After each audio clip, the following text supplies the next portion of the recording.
what I want to see is there's something happening. I don't know. Let's say there's a Dalek and it's coming down a corridor towards them or whatever, and the Doctor's regenerating in the middle of this crisis, and then the next Doctor immediately doesn't even register or acknowledge that they've regenerated. They're just like, they even just to have a brief little, that was weird. A whole episode that everyone around them's trying to tell them that they've changed.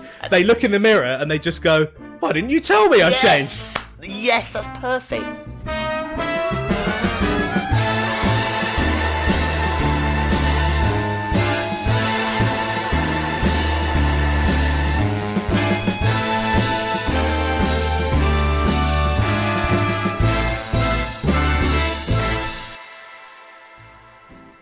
Hello and welcome to Two Reels Podcast. I am your host, Liam Reedy, as always with Harry Harding here on the Doctor Who podcast. This time we're talking about Doctor Who Season 5. Just want to say thank you to everyone who's giving us a little listen, whether it be these Doctor Who podcasts or our cinema releases podcasts or our classic podcasts as well. We've got tons of information about our new Patreon, which is coming soon, and our merchandise store. If you want to know about those, give us a like on Facebook, a follow on either Instagram or Twitter, wherever you do your socials. I've completely forgotten the format for the Doctor Who episodes. I've forgotten everything. So we might as well start afresh, because it's been a hot minute since we last reviewed a series of Doctor Who. Yeah. I mean, it's been cool. I mean, we started doing regular uploads, and this is when we really started to get into Doctor Who. Oh, hold on, I'll tell you. Series. It was May. So the last one for over half a year. Half a year over that. So yeah, completely forgotten what the style of the format of the episode is. So we'll just go through it. I guess should we do? Did we do top 3 and then worst? No, we did.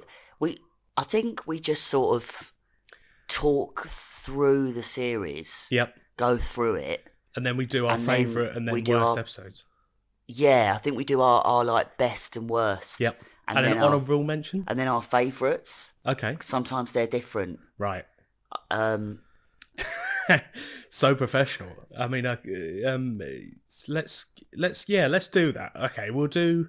I mean, I listened to snippets of our last one earlier. Right, okay. Which was the specials. Yes. And it was a lot of just me ranting. Right. So I don't more of the same coming up. I don't remember whether that was. I didn't really give me any clues into the format. No, okay.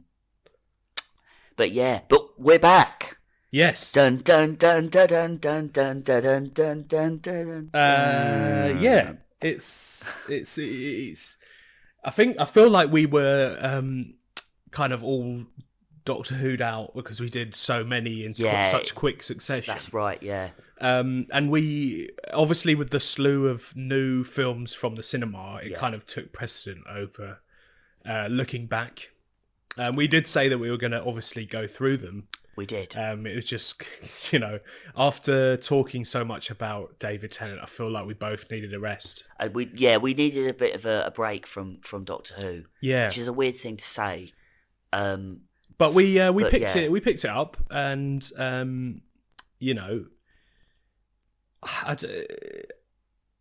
probably a few years ago, even just a few years ago, maybe. I say a few years ago. Time seems to be a bit relative at the moment. You know. I don't even know what day it is. Is it the end of 2019 yet? Oh no, it's 2022. What? Oh yeah, tomorrow. So when I say a few years ago, I mean a few years ago from when I can remember. So I'm talking maybe 2014, 15. Right. Yeah. David Tennant was still one of the higher ups on my list of favourite Doctors. Mm. And as you can listen to, if you want to go all the way back to May, that's no longer the case. He's number 4 for me now. Yeah. Number 4. Yeah. Is no spoilers. We'll get to the rankings sooner or Yeah, later. yeah. If it isn't already evident. Well, I was thinking about this earlier. I don't think mine's going to change based on rewatches because yeah, I don't think it will change it ever. No, not again. Um, Won't change anymore. no, I don't think so. Unless someone new comes along And who's it's so fantastic, good, yeah. it knocks everyone down a place. But for me, the current order is pretty much Cemented. yeah. And Tennant's is unfortunately in terms of new Who, he's very much last. Bottom of the league. Yeah. But this is the point I was leading to, is that Matt Smith has risen in that same period of time. Yes. Um, Like Andrew Garfield's Spider-Man. oh, very controversial. Oh, He's emerged. he's risen. He's Yeah. risen from the depth. No, I wouldn't say from the depths. But I liked him when the series was initially on. Same. Series 5. Because obviously before that we'd had only one series of Eccleston, who even at that time was my favourite. And then we'd had Tennant, who at the time was considered the best by many, still is. Still is. Yeah. But with this rewatch of Series 5, Doctor Who definitely took a turn for the better. Not only in like effects, cinematography, even the music, I think gets better. And Matt Smith just kind of complements that by being, his version of the Doctor. It was when I watched the last David Tennant episodes at the time, I was sad to see him go. Probably not as emotional as some people were to see When him you leave. say at the time, do you mean when they Yeah, aired? 2010, 2009. Right, yeah. But I was ready for something different, even at that point. Yeah. 2010, I was an adult by that point. Knew Who started when I was in my teenage years. Teens, yeah. Same. And by the time I'd become an adult, I was ready for something different from the show. Yes. And Matt Smith brings that. He brings so much chaotic energy, which can be divisive, I think. I think Matt Smith is generally beloved as a doctor. I'm not saying it's like 50-50 split down the middle. I feel like that's maybe between like fans of like old Who and new Who, like where he brings a lot of like I said, chaotic energy. Millennial chaotic energy, I'd put it that way. Because his Doctor's very much different to the previous two. But I like it. I think he's great, and this first series on the rewatch just highlights how good the writing was for him, and the other additional characters. How good the stories were. I don't think there was too many misses in the series as a whole. And, it was Moffat's first series. There's a lot to be said about Moffat and his writing and his overall story arcs. A lot that has been said and a lot that we'll probably touch upon. But, I mean, on the rewatch, we were just ploughing through them because I think we were just like, that was a great episode. And then, the stinger for the next episode, although very spoilerific, as per usual, can't really change that. Nothing changes. But as spoilerific as they were, we were just like, shall we just watch the next one? Yeah. So, and, just... It was one of those series, kind of like a series you would binge now, where you're just like, I couldn't really put it down. It didn't seem like a slog. No, to get through. Didn't seem like we were waiting for the good episodes. Yeah, which you can't say about the Russell T Davies era. No, because that felt like it took ages to get through. Yeah, and like each individual series took ages to get through because there was a lot of questionable quality content. But this, I mean, This just was flew just through it, didn't we? I think we did it in 2 sittings. Yeah, And I don't think we planned to do it in such a quick period of time. yeah, and that bear in mind, that's 13 episodes at 45 minutes each. Yeah. The pilot. Well, it's the pilot. The first episode was an hour, Yes. and we did it in 2 sittings. So Good going. yeah, Yeah, there's not many series of Doctor Who I'd probably agree to do that. You know, there's not many that I'd think, yeah, 2 sittings is fine. yeah, There'd be there'd be a lot where I'd be saying maybe we'll watch 2 episodes at a time. yeah. Unless it's, you know, like a 2-parter comes up. And then, you know, some that I'd be like, yeah, okay, 3-4 sittings is fine. But 2 is, that's a lot of Who. And at no point was I wanting to really just stop. You know, like, oh, that's enough. Because the stories were just so good, and I wanted to retread what happens next. Yeah. You know, it's very good at setting up wanting to know what happens next time. I know it happens most series, you know, with like post credits. Say for the next series, I think is the one with. No, it's not. It's not the next one. It's like the first Capaldi one where Missy is in it. Yeah.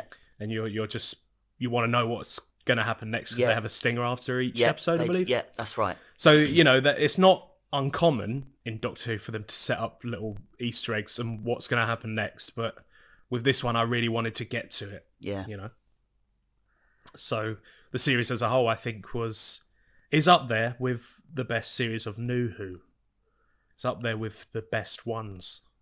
We'll probably get to the end of our kind of review. We'll have to go through which is best. We'll have to have a table of which is best series overall. Yeah. I mean, we'll get to that. I mean, we're only halfway through. I know already. Yeah? Yeah. I think I need a rewatch though. I think because I don't really I don't think I've tread this series since maybe a little while after it happened. So maybe like 2012, 2013. Still quite a long time ago. That's 8 years. You know, it feels like a minute, but it was 8 years ago. But yeah, I feel like this series on a rewatch was so far the best rewatch, the most enjoyable. Of the series 1 is always series 1 for me because obviously, as I've said, Eccles is probably my favourite. Yeah. So it's not like it's not like I was just waiting to get to this one. It was like it was a better rewatch. Yeah. For this, this must be like only the 3rd or 4th time I've seen this series. That's a crying shame. Yeah. Yeah. Wow. You got through a lot there. I did. Yeah. I feel like there's nothing left to talk about. Trying to crunch it into. Look, we're only doing a 20-minute podcast this time. Yeah. No. No, there's a lot to talk about because we haven't even talked about the episodes. You know. Where? Yeah. I mean, I agree with a lot of what you've said. Well, what about? I'll say this: is this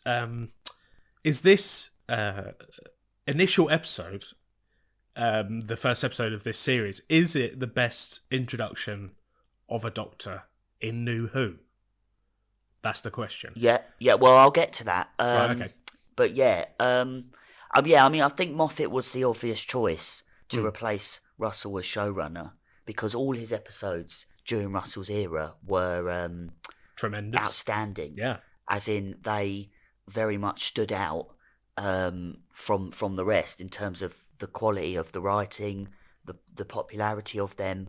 I mean, a lot of your favourite episodes and a lot of my favourite episodes are all Moffat written episodes. They are, yeah. And I think some of the 10th Doctor's best stories and David Tennant's best performances are in Moffat written episodes, such as The Girl in the Fireplace and Silence in the Library. Obviously,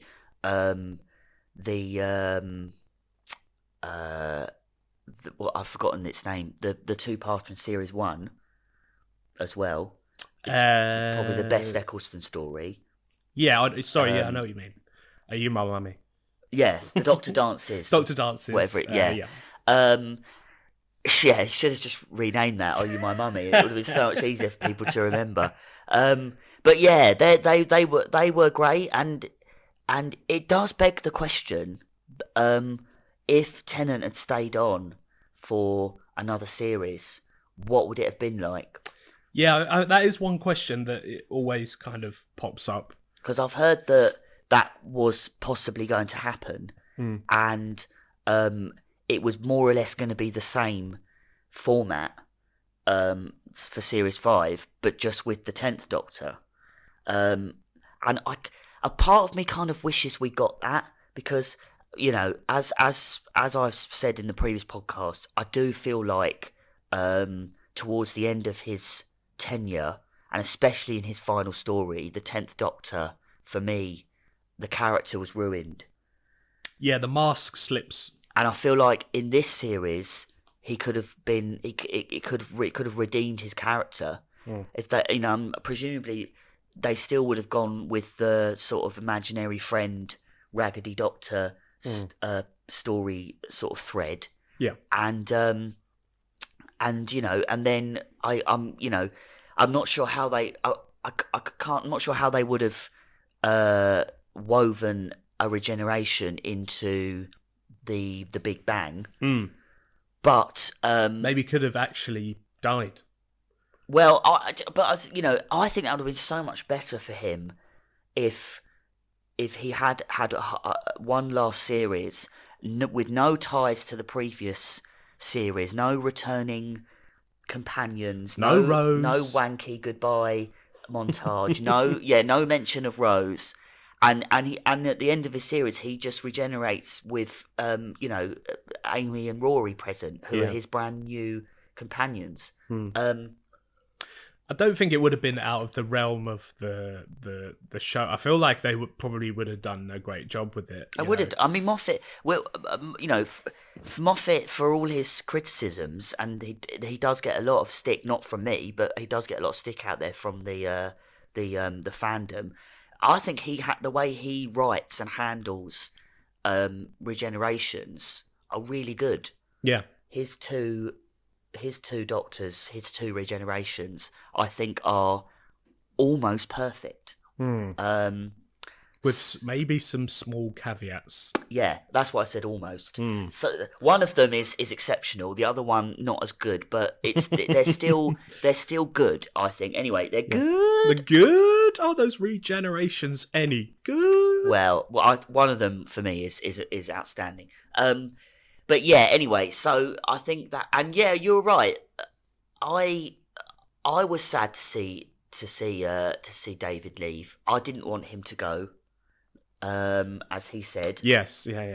At the time, yeah, of course, at the time. And I must admit, I remember when they announced Matt Smith as the new Doctor, and they didn't, back in those days, they didn't have like a launch show where there's like a presenter. And no vignettes. No, it was just announced in the paper. Oh, yeah. Matt Smith is the new Doctor, and then I saw an interview with him on telly about it, and I was just like, who is this guy? Yeah. Interesting bit of trivia.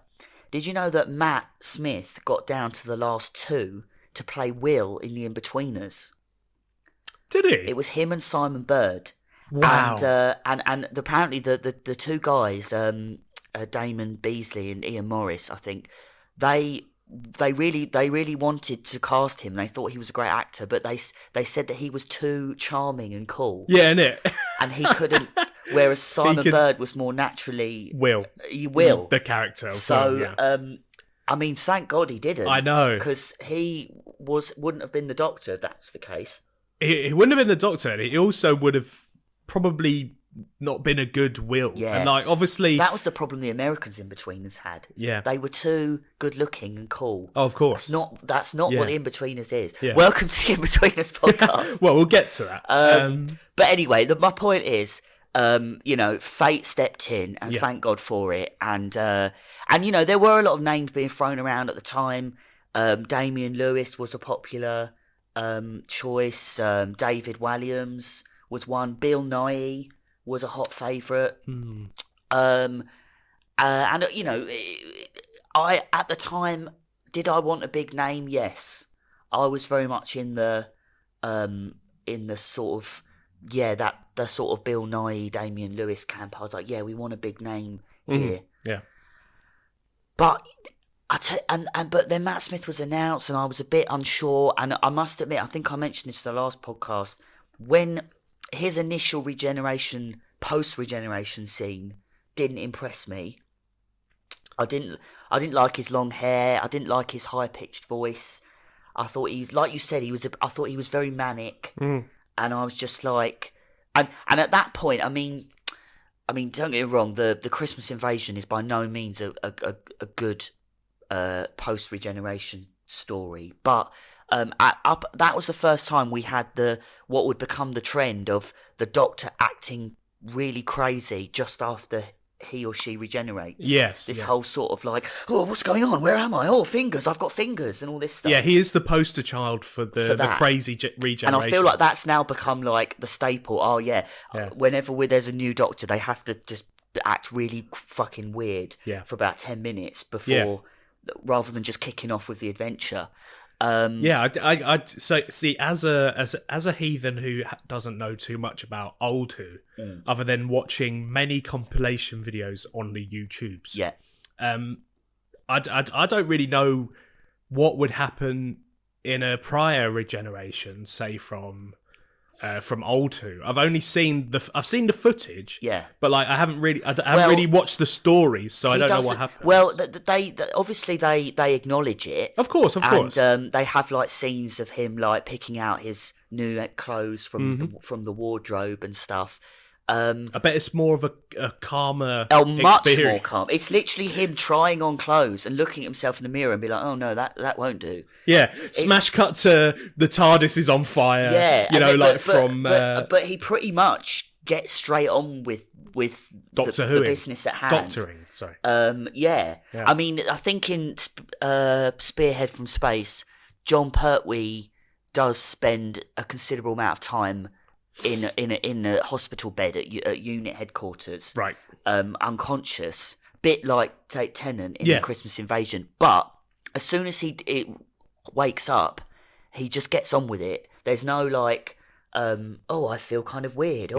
I've got a new, that would be I've got a new knee. A very weird thing to see happen with that particular character as well. Because he's like the James Bond Doctor. He just gets on with it. Yeah. Karate chopping his way through the Cybermen. Yeah. Like, yes. I'd say so. Yeah. I mean, you're right. It has become a staple of a regeneration. Yeah. And Matt Smith did do it first. I quite liked it. I quite like it. But I realise now, I would like them to do something different. Go on. Next. Okay. I would like them to go a little bit different, because now it's like, you've had Matt Smith and Peter Capaldi and Jodie Whittaker, all of them doing the same repertoire of what Matt Smith did. Do you know what I'd love to see? I'd love to see a regeneration that is in the middle of something happening. I'm not suggesting that it should that put it in the middle of an episode, even though I think that would be awesome. They would never do that. They need to do. But what I mean is like, and not just the TARDIS is crashing, but what I want to see is there's something happening. There's, I don't know, let's say there's a Dalek and it's coming down a corridor towards them or whatever, and the Doctor's regenerating in the middle of this crisis, and then the next Doctor immediately doesn't even register or acknowledge that they've regenerated. They're just like, they even just to have a brief little, that was weird. Right, what are we doing? What's the situation? There's a Dalek, and they're just straight into the story. And everyone else around them is like what the fuck? Yeah, and still got the previous Doctor's clothes on, and he's just getting on with it. Yeah, and not even mentioning that they're, that not spending 15, 20 minutes going on about how everything's new and they've got different hair now, just getting on with it. And then maybe at the end of the episode, Yeah. they're like, Doctor, They glance past like a mirror. almost like they've forgotten Yeah. that they've Yeah, regenerated. 100%, yeah. And they glance, and they walk past And they're the just mirror like, oh yeah, I forgot about that. or the whole episode, everyone around them's trying to tell them that they've changed. They look in the mirror and they just go, "Why didn't you tell me I've changed?" Yes, that's perfect. That is perfect. That's what I want to see. Yeah. I'm ginger now. Why didn't you tell me? Yeah, we have been telling you this whole time. Something like that. I had more important things on my mind. Yeah, exactly. He's the Doctor. He's got a million and one things. Yeah, a different transition from Jodie to whoever plays him next. It's just basically they have to do something different because 3 times in a row it being it should just be kind of put to bed for a little while. That won't happen. No. But anyway, I do think now. I think perhaps I had some David Tennant prejudice going on. Right. I think I was like I don't think based on that one scene, I don't think I gave Matt Smith. I think I sort of dismissed him before he even started. Yeah. I think a lot of people did. Yeah. And I hold my hands up to that. Over time. Yeah. I'll admit that. I'm not just going to pretend that, I loved him all along. I had some prejudice, definitely. And I didn't like his catchphrase either at the time. When Geronimo, I thought, that's not very good. That's no Alonzi. Or Fantastic. Alonzi is pretty good. Alonzi is great. I think Fantastics is probably my favourite. But yeah, I didn't like that. I was like, could have thought of a better catchphrase than Geronimo. Yeah, look, it felt a little bit like it did feel a little bit forced at the time. Like it felt like Moffat was trying to. I've got to have a new Alonzi. Which you don't. It's you don't have to. You don't have to have a catchphrase. But if you are going to have a catchphrase, just have like something that feels a bit more natural. Exactly. Like I must admit, the way that the 10th Doctor sort of discovers Alonzi is very natural. I think he just says it one day. He's like, "Oh, Alonzi." He's like, "Oh, I like that Alonzi." Alonzi. Yeah, I'm going to use that again, and then he does. Yeah. So I like that. But then I must admit, and even at the time, watching the 11th Hour, by the end of the episode, I was sold. Yeah, me too. Yeah, and that's when it aired, and that was you've got to remember at the time, me and I'm sure pretty much the whole of the UK, if not the world, was very much like, I love David Tennant. I am devastated he's gone, and I don't like this new guy. I wish David Tennant would come back. I would say 99% of the fandom was probably thinking this at the time. Oh yeah. And everyone was like sat down to watch this episode thinking, I'm not going to like this. I don't like this new guy. I bring David Tennant back, kind of thing. And literally within an hour, all of that was out the window. Yeah. Even if you still were a complete Tennant head, you know. Exactly. You can still be after this initial episode be like, well, I really like this guy. Even if you're like, David Tennant will always be my favourite. Even if you were in that position. But yeah, after the first Matt Smith episodes, a lot of fears of like, it's not going to be as good as when Tennant was in it. But my point is, of Matt Smith, of all the Doctors, probably had the hardest job of all, because he had to follow David Tennant, much in the same way that Peter Davison had to follow Tom Baker. And they both had a really difficult job. And ironically, they were both at the time the youngest Doctor to be cast in the role, which I think is a weird parallel. Nice coincidence. And they both followed the most popular Doctor of That era. Classic Who and New Who. And, you know, David Tennant still is the most popular Doctor of New Who. So Matt Smith, within an hour, he had everyone on board. Like you say, I'm not suggesting that everyone was straight away like, He's love my Matt favourite. Smith. Yeah. But everyone was like, yeah, I'm on board with this Doctor. I'm ready to go. Yeah.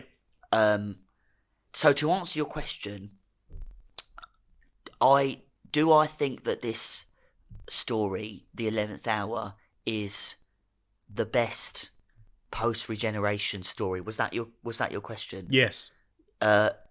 You're absolutely fucking right, I do. Me too. I think so too. Of all time. Yeah. Oh, of all time. Yeah, of all all Who. time. All of Who. Nice.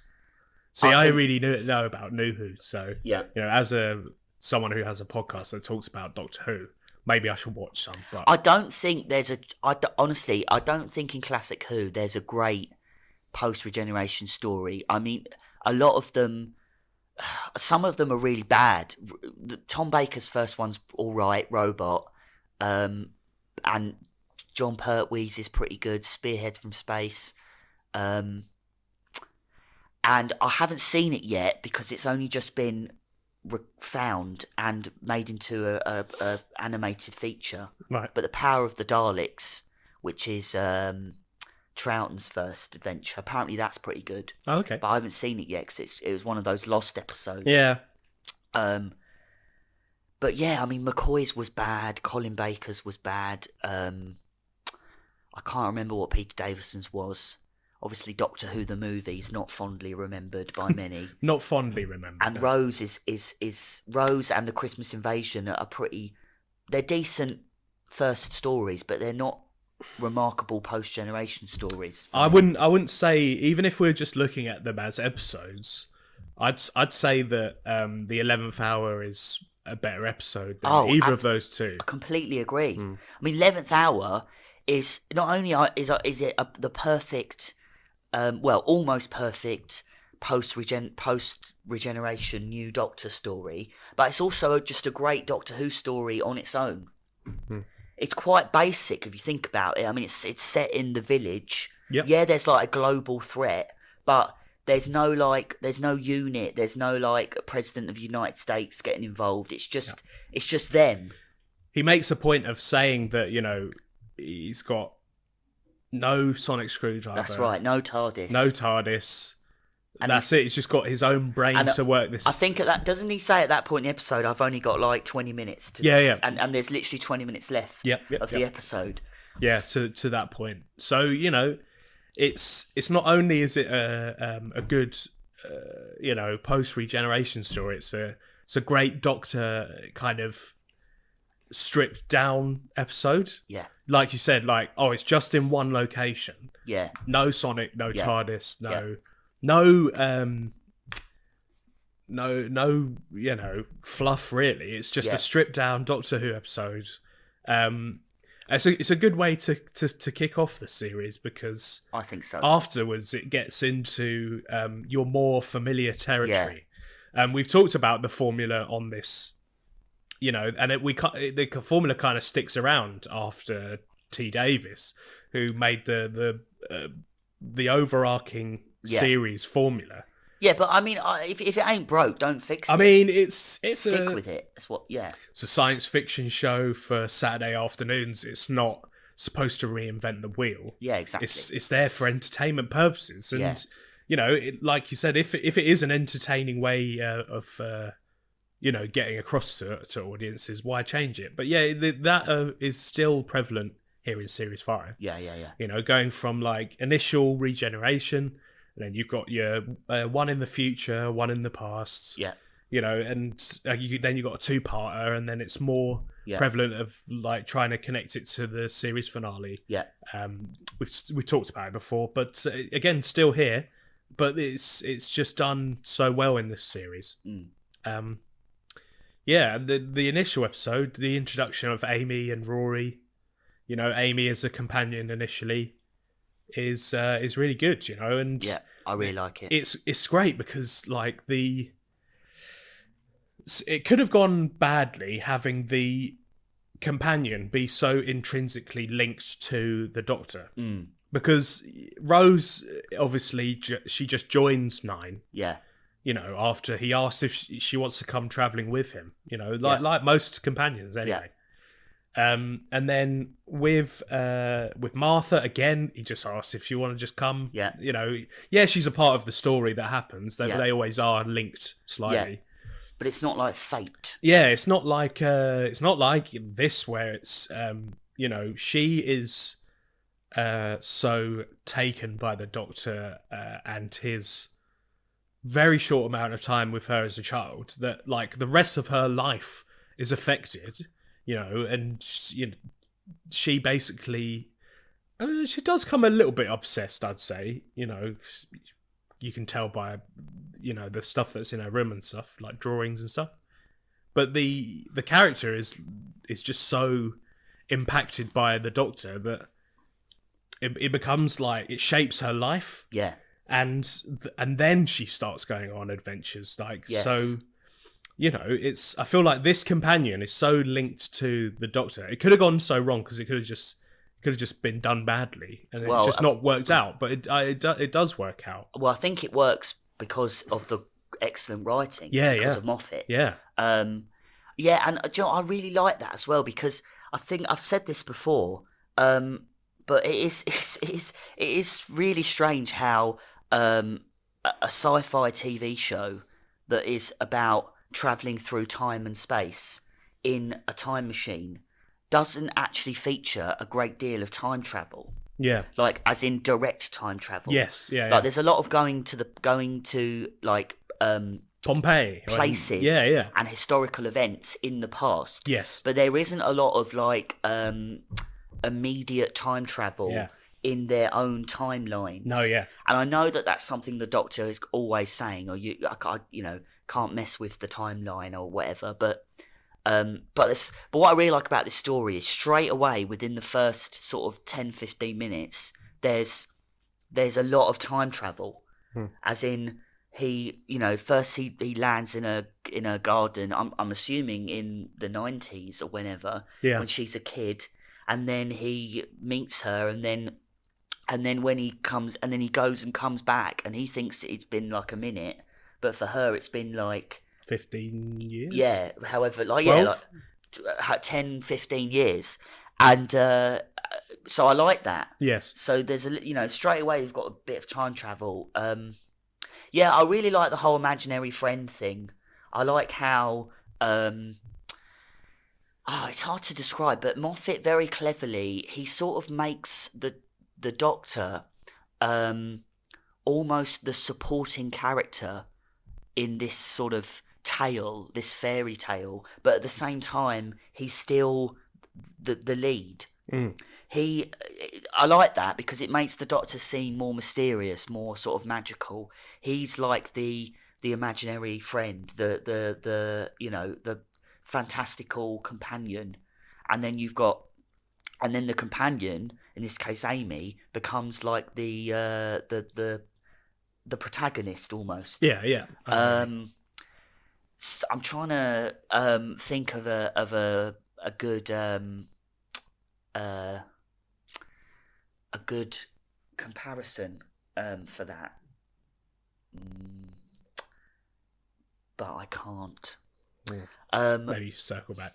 Yeah, I'll circle back to that. But do you know what I mean, though? I do. Yeah, it's good. Again, it's just down to the writing, where for all of the faults for the current series, one of the main gripes is that the Doctor is just a background character. Yeah. So it could have gone that way. Yeah. Like exactly. in Jodie's stories, where she just is there just for exposition and like let's make a thing and do a this and that. Yeah. Whereas the good example is making the Doctor important, but is the companion. Like like kind of it's not exactly roles reversed. No, but it is more like. I mean, I'm not suggesting that it's good that the Doctor's in the background and No, is no, a no, companion. not at all. What I mean Still is important. it's like it's more from her point of view. Oh yeah. Do you know what I mean? Yeah.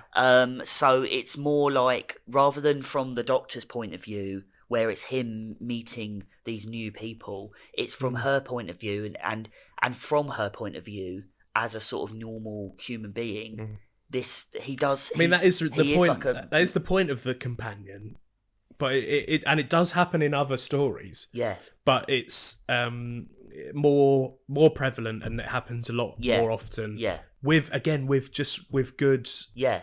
writing, it happens in the whole of the series. This is done really well. Yeah. In using the whole imaginary friend idea. Yeah. Which I think is perfect for the Doctor. Because that is how one would probably view that encounter. As if you're a small child and this magical man appears in a box. Yeah. 100%. And then it magically disappears in front of your eyes, and then you never hear or see from him again. You would think, oh, that was an imaginary, But from a you could have sworn it was real. But you know, the only way to explain it would to be saying that it's But anyway, great first episode. I don't know how much we've. But anyway, 45 minutes. Really? Okay. Wow. But yeah, anyway, 11th hour. Great first episode. Perfect. Perfect introduction of a new Doctor, in my opinion. And that, for me, the bit that cements it is that bit at the end where he's on the roof and he's facing off against the threat. Yeah. And he says, look me up. And then you see the montage of all the previous Doctors. Yeah. And then it gets to Tennant, and then he just sort of walks through it in the mist, and he's put on his clothes, his new clothes. Yeah. And he's got the bow tie on and the Suit. and he's just like, I'm the Doctor. And that for me is the moment where you're like, yes, you're right, you are, yeah. And I'm with you, and I feel it. And I must admit, rewatching this episode more recently, after rewatching David Tennant's tenure and being hugely disappointed by it in the end, I was so buzzing for this. Yeah. Even more this time, because this time I had no prejudice, I had no worry or hesitation. I knew that Matt Smith was going to be great, so therefore I enjoyed this episode even more. And by the time it got to the end, I was just like, yes, I'm buzzing for this. I'm on board with it. Let's go, Geronimo. I can even get on board with that. So he was great. I mean, I just thought he was great. So yeah, I'm well up for it. And also, this is just a side note, but for this episode in particular, but for the whole series as well. And you briefly mentioned it already, but Murray Gold's score, is absolutely. It was brilliant. It was just impressive to hear him build upon what he's already composed. Yeah, and somehow even make it better. I feel like 100% it's better. I feel like over time, from this point, maybe until the most recent couple of series, the music, you can tell that there's been more money available for more tracks, for more instrumentals, and just for just making it even more grandiose than before. I feel like that is the only goal of the score of Doctor Who year upon year. Has to been like, it's got to be bigger, it's got to be better. Well, and it is. Yeah, it's much more epic, it's much more cinematic. Yeah. I mean, don't get me wrong. His score in series 1 through 4 and the specials was great. Yeah. But for me, I mean, it's that one particular piece which is called "I Am the Doctor," which is the now iconic, I think, theme tune for the 11th Doctor, and I'm sad that it didn't continue. I felt that should have become just the Doctor's theme. Nice, yeah. But it's specifically the 11th Doctor's theme, which makes Matt Smith's tenure even more epic for me. Because you know that music, the dun dun dun dun dun dun dun. Oh, I mean that just I think it's so it's the best stirring. It of gives me New Who. goosebumps. I think it's the best. 100%. It's a great. I mean, it's one of my favourite themes, just in general. My favourite sort of scores. Yeah. But that's such an epic piece of music, and that It? really gets me pumped. For all I've got to do is listen to that, and I'm like, and it gets me pumped. I'm like, yeah, I'm ready for some Doctor Who now. Yeah. Yeah, the score getting better, and just the visuals of the series going from standard definition to high definition. It means you have to light differently, you have to shoot differently, you have to use different cameras, Yeah, you have to edit differently, and post production as well. And it just looks great. Like, we watched it on the TV, watching it. It's just it's. I mean, it's as well like if they're like in a scene or a situation, and they're like, Doctor, what are we gonna do? And you just hear that dun dun dun dun dun dun dun. You're like, oh, something's gonna happen. Yeah, and then he just like turns around and looks at the camera, and he's like, I've got a plan or something. And that music is just and you're just like, that's just epic. I love that. I mean, I really think that sort of aided. 100%. In this series as a whole, but yeah, great theme tune, great score.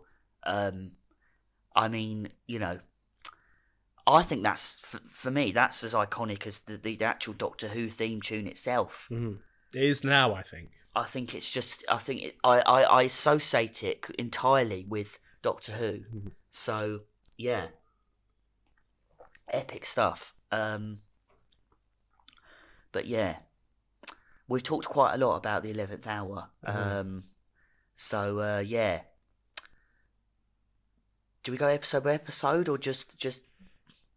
Yeah, we'll touch briefly on some episodes, but then go into more depth before more.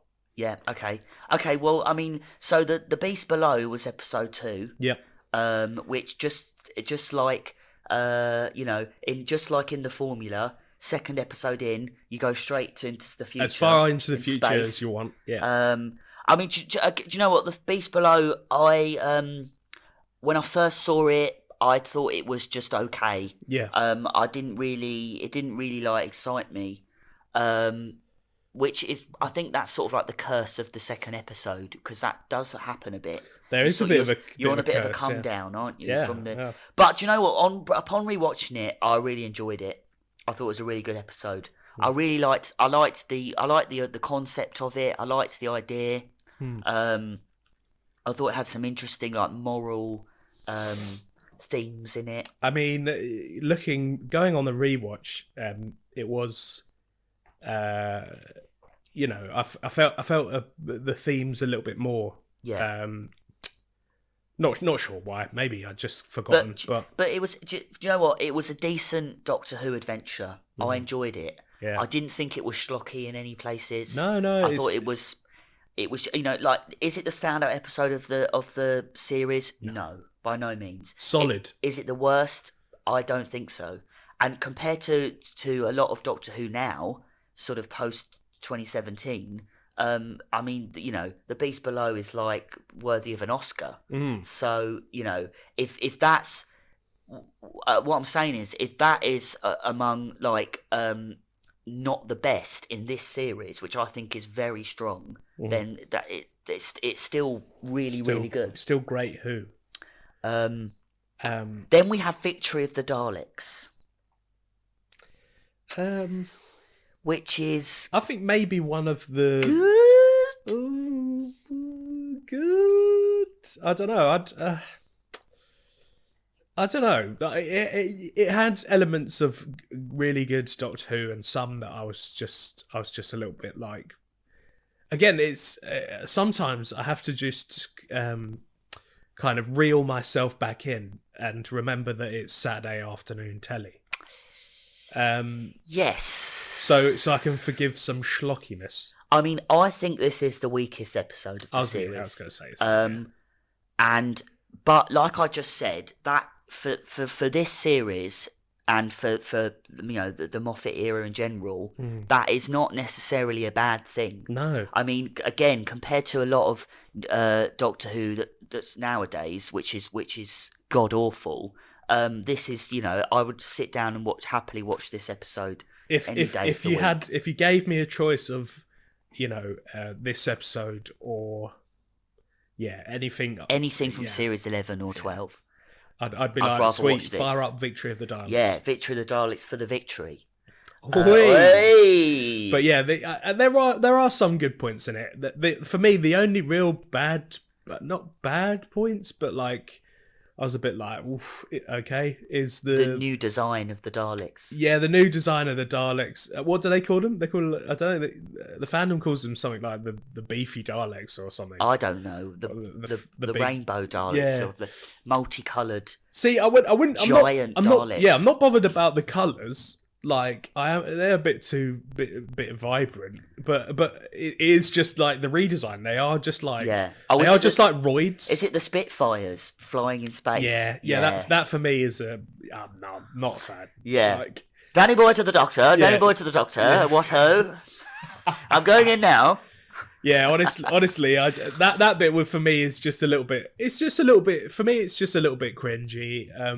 But it's not making the episode unwatchable or terrible. No, it's just a little bit like. Also, it's a bit tongue in cheek, and I'm just like, even I'm just if laughing. They have the technology, how on earth did they have time to fit all these Spitfires? In this episode, and also, how on earth could a Spitfire not just immediately explode as soon as it got out into space? I mean, did it have like did it have a force field around it or something? Yeah, it did. Yeah, that was the thing. Was that what it was? Yeah, force field. Yeah, it's like a gravity field or something. Right. Yeah. Okay, I don't want to get into the semantics really. Whenever you get into the science of who, you're just like I'm a fucking adult and this is a kid show. Yeah. But yeah. Yeah, I mean Ian McNeice is good as Churchill and great. Yeah. And he comes back in he does in the come next back. series, and what's his name's good as the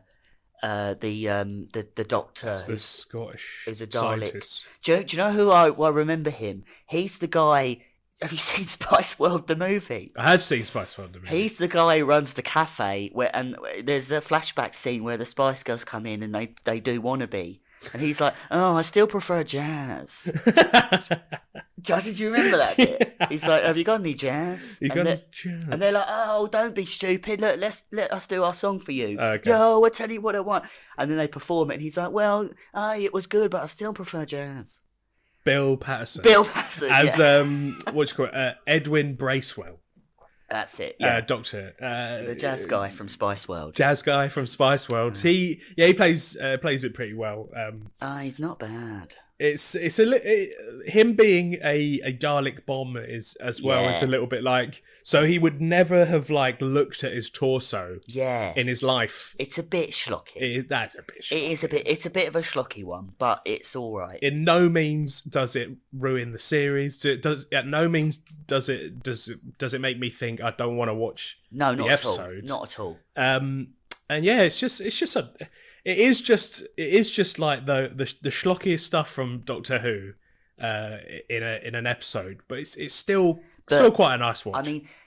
I mean, we're saying that compared to the latest stuff, which the Victory of the Daleks really stands out. But even at that time, compared to the schlockiest episodes of Russell's era. Again, this isn't even that schlocky. No, it's not. I mean, it's not like Fear Her or Love and Monsters or or some of the Aliens of London, that stuff is very schlocky. Whereas this is still quite highbrow compared to that. It is a bit highbrow. So then we come on to the Time of Angels, first of two-parters in this and series. Flesh and Stone. Yeah. Which I really enjoy. Yeah. These episodes. Again, I think these are... This was a nice next episode's continuation of the River Song story. Yes, I agree. Which is a bit of a rocky road up and down. Let's get to it where we do. Indeed. But Time of Angels and Flesh and Stone, I think, was like brilliant. You know, it is quite. I know it appeals to me because it's probably aimed at the older, because it's a bit of a more serious story. Yeah. As all of the as most of the Angels stories are. I mean, we've only had one up until this point, but the you can't. At this point, you couldn't be making the Angels out to be just a wacky monster. Yeah. In this two-parter, taken very seriously. Yeah. Inserting River Song into it as well was a good idea. Yeah. And yeah, this two-parter is. I think it's probably up there with the I've already forgotten it. Doctor Dances and. God damn. I had it. I had the two-parter from series 1. Yeah. I can't remember what that first episode's called either. Is it The Empty Child? The Empty Child, yes. Yeah. So it's up there with that one for me. Do you know what? I agree. This is a really strong story. And another not so interesting fact from Harry Harding's treasure chest of useless trivia. This was Matt Smith and Karen Gillan's first story that they filmed. Nice. So you can tell his hair's a little different. Exactly, his hair's a bit longer in this. Yeah. Which obviously was so because they obviously have like filming blocks. Yeah, of course. And this was the first in the schedule. So the 11th Hour wasn't even his first. This was his first story. And both of them had to immediately just jump straight into the characters as if they'd been doing it for 3 stories. So that I think is very impressive to me. It is impressive because there isn't really like a change in quality. No, not at all. For better, for worse. It is all very consistent. Yeah, I mean, at the time I was like, give me any angel, weeping angel story, give me any River Song story, and they merged it. I mean, if you think about it, all the elements in this story are great and come together. You've got a base under siege setting, which is my favourite setting. Angels, the best new villains of Doctor Who ever. By far the best villains of New Who. Yeah. And and in Doctor Who overall, they're right up there with the Daleks and the Cybermen and the Master as one of the best Doctor Who villains. And so you've got a base under siege, you've got the Weeping Angels, you've got River Song, and you've also got the first time that the Doctor has direct faced off against the Angels. Yeah. Because he's not really involved in Blink. No. He doesn't really encounter them ever. No. So he has knowledge of them, he may have encountered them before in other adventures that we don't know about. This is something about Doctor Who in a Big Finish that we haven't heard. Yeah, exactly. But and it's you're right. You're right about River Song as well. At this point, there was still a lot of mystery. She still had her diary, and she still was like, "Have we done this? And have we done that?" And to Alex Kingston and Moffat's credit, I feel like at this point her character hadn't become like irritating or overly mysterious and confusing. It was just enough to tease you and think, I'm interested to know what's going to happen here. Yeah. Yeah. I think, and there's a lot of stuff in this as well that I noticed on second viewing, or I say second viewing, more like 8th viewing. But when we recently rewatched it, that I really liked. For example, this is very Moffat-y. I really like, the Angel Bob villain. Yeah. Very much reminded me of Silence in the Library with the way how the way like Miss Evangeline dies. Yeah. And the way that the other characters, they're like, hey, who turned off the lights? Hey, who turned off the lights? All that stuff is so clever and so Ray fucking bloody creepy. Purchase. Ray bloody Purchase, yeah. What's his name? Harry Peacock. Yeah, well remembered. And in this, I really like how it's like the angels talking to him but through through a surrogate, through the a voice through a of voice, a dead yeah. soldier, and he's Yeah. talking very matter of factly. He's Very like, eerie. he's like, "We're going to kill you, Doctor, and then we're going to kill everyone else." Yeah, Well, why? Because it's fun. yeah. And it's just, Scary. it's that so. I really like that, how the way he's communicating with him over the walkie-talkie. Great way, You yeah. don't even see him. Yeah, no. It's just the voice. Yeah. Ian Glenn in this one, a good, Yeah. good. Surprisingly, doesn't mention Khaleesi. I know. Once. What's that about? What like? He's like, not a mile one, but he's Khaleesi. I love Doesn't you. mention the Iron Throne. Yeah. Yeah. Which is weird because he's obsessed with her. It's literally what he's all about. Yeah. But he's great in this as and the kind of weirdness that the church becomes like an army is a weird it's not a twist, it's a weird take. Yeah. I guess. I want to know more about that. Yeah, I want to know more about that. How it goes from Vicar of Dibley to shooting guns and camo. I love it. Going across the galaxy and taking out alien threats. Yeah, I want to. I want to know more about the. I can't remember what they're called. The what would you call them? What are they called? The Not a sect, the but priest of the order. Or the the order, I guess. Shame they didn't come back for more Another stories, adventure. but I really like excuse me. I also really like that very brief clip where the Doctor comes back. He leaves Amy, and then he quickly comes back, and he's got his jacket on. And a lot of people noticed at the time. A lot of viewers were like, "Is that a continuity error?" Because he lost his jacket in the previous scene, and one of the angels grabbed it, and he abandoned it. And then he says goodbye to Amy, and then there's just a very quick shot where he quickly comes back. And he says to her, like, "You're going to be all right." And you can see he's got his jacket on. Yeah. A lot of people thought that was a continuity error, but of course it wasn't. It was very deliberate. So I thought that, and rewatching it again, knowing what that is, I thought that is bloody genius. Isn't it? To do that, to air an episode with that in, make people think that it's a mistake, a continuity error by the BBC.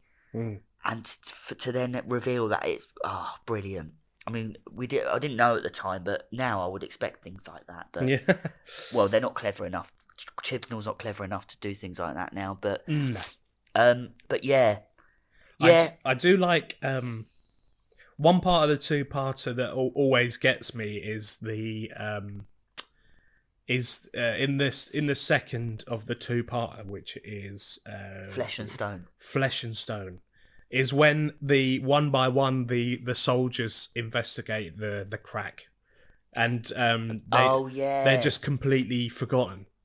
I think that's quite a scary thing, but more of a psychological. And they keep forgetting that the other one's gone. Yeah, and I'm just like, that would be like, you don't know if that has already happened. I mean, to you or to other people. If you were Amy in that situation, you'd be fucking terrified. Yeah. She can't open her eyes because otherwise she'll die. Yeah. And these soldiers supposed to be protecting her keep disappearing one after the other. Yeah. And every time one disappears, the rest of them don't remember. Forget their existence, or they're just wiped from existence, like they never happened. That is scary. That's one thing where I'm just like, you don't know if that has already happened to someone. Yeah. You just wouldn't know. It's the same with slightly similar to The Silence. Yeah. We'll get to that. I mean, the great follow-up to Blink, great sequel to The Angels first story, and also a sequel to Silence in the Library with River Songs as her second story as well. I really like as well how they continue, well, I say Moffat continues the theme of teasing something that we haven't heard about or seen yet in the diary. So I think in the Silence of the Library, she mentions about have we climbed out of the ship, the wreck of the Byzantium yet? Yeah.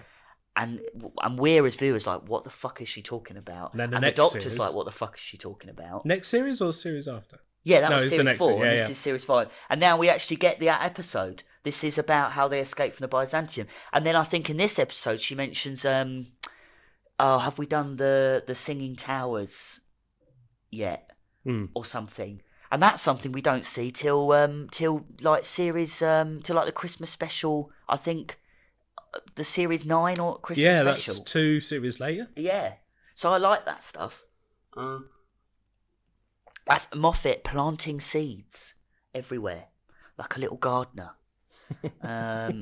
So yeah, I don't like, the only thing about this episode I don't like is seeing the angels' heads turn. Yeah, because it ruins the sort of. They've stopped doing that now. Yeah, it ruins the whole thing about the statues and them, like when you see the flashes of them moving in the light. Yeah. Oh yeah, I must do a quick well, not a name drop, but I went to an exclusive dress rehearsal preview of Doctor Who Time Fracture, which is the new immersive Doctor Who show that's open in London. I highly recommend listeners, if you're in London, if you're a tourist in London, or if you are a Doctor Who fan, definitely go to it. It's well worth it. But I have to say, this isn't a spoiler, but because there's so much to do there. But the best bit for me in that experience is the angels bit, because you are literally in like a corridor, and then all of a sudden it goes, and there are angels around, and all of a sudden it goes dark, and when the lights come up, the angels have moved. Oh shit! And you don't hear them. Well, there's obviously a lot of loud music going on, but there's no like mechanical like. You don't hear them being moved. Right. And they're definitely not people. Are they not actors? No, they're not actors. Wow. So I'm guessing they just move automatically while the loud music's playing. So and you just can't hear it. But literally, it's like it's like lights are on, all of a sudden blackout, and then lights come up about 10 seconds later and they've moved, and then it happens again and they've moved closer. Ooh.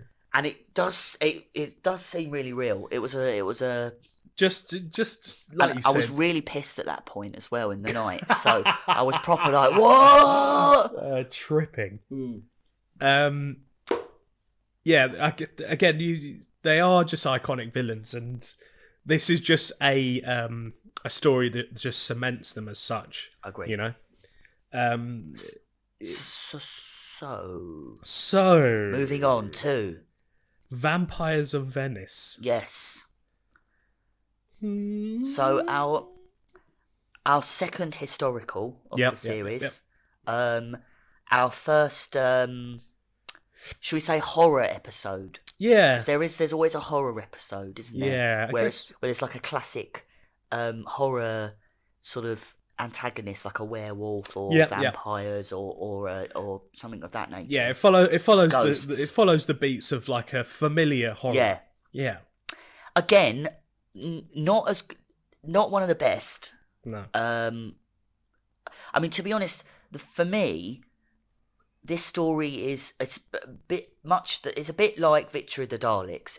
It's the same sort of thing as that for me. It's not the best episode of this series. It's by no means bad. I don't think it's as bad as Victory of the Daleks. I prefer it to Victory of the Daleks. For me, this the Vampires of Venice is it's a decent run of the mill standard like historical Doctor Who episode with a horror monster. What are your thoughts?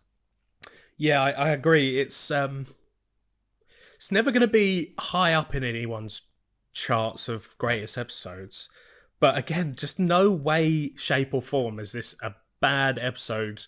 That if it was like this or many other from later series, I don't think it's like overly schlocky. It's the premise is vampires are aliens, Yeah, of course they are. And they're in the past and they're in Venice. So it's like, what do you make out of that? I mean, from those ideas, I feel like this is a good episode. It's not schlocky. No. I don't. This is why I think it's slightly better than Victory of the Daleks, because there's nothing in this episode I think that is a bit schlocky or makes me go a bit oh dear, like it's like Spitfires in space. But it's just not it's just not amazing. No, it's no, not yeah. outstanding. It's just a good Doctor Who episode. Yeah, exactly. And it's just not trying to break boundaries. It's not trying to go. It's not trying to go any extra mile. Interesting. I've just seen here that it's written by Toby Whitehouse, and he wrote one of my favourite Base Under Siege episodes, which was the Satan Pit one, series 2. Yeah. With Tennant and Rose.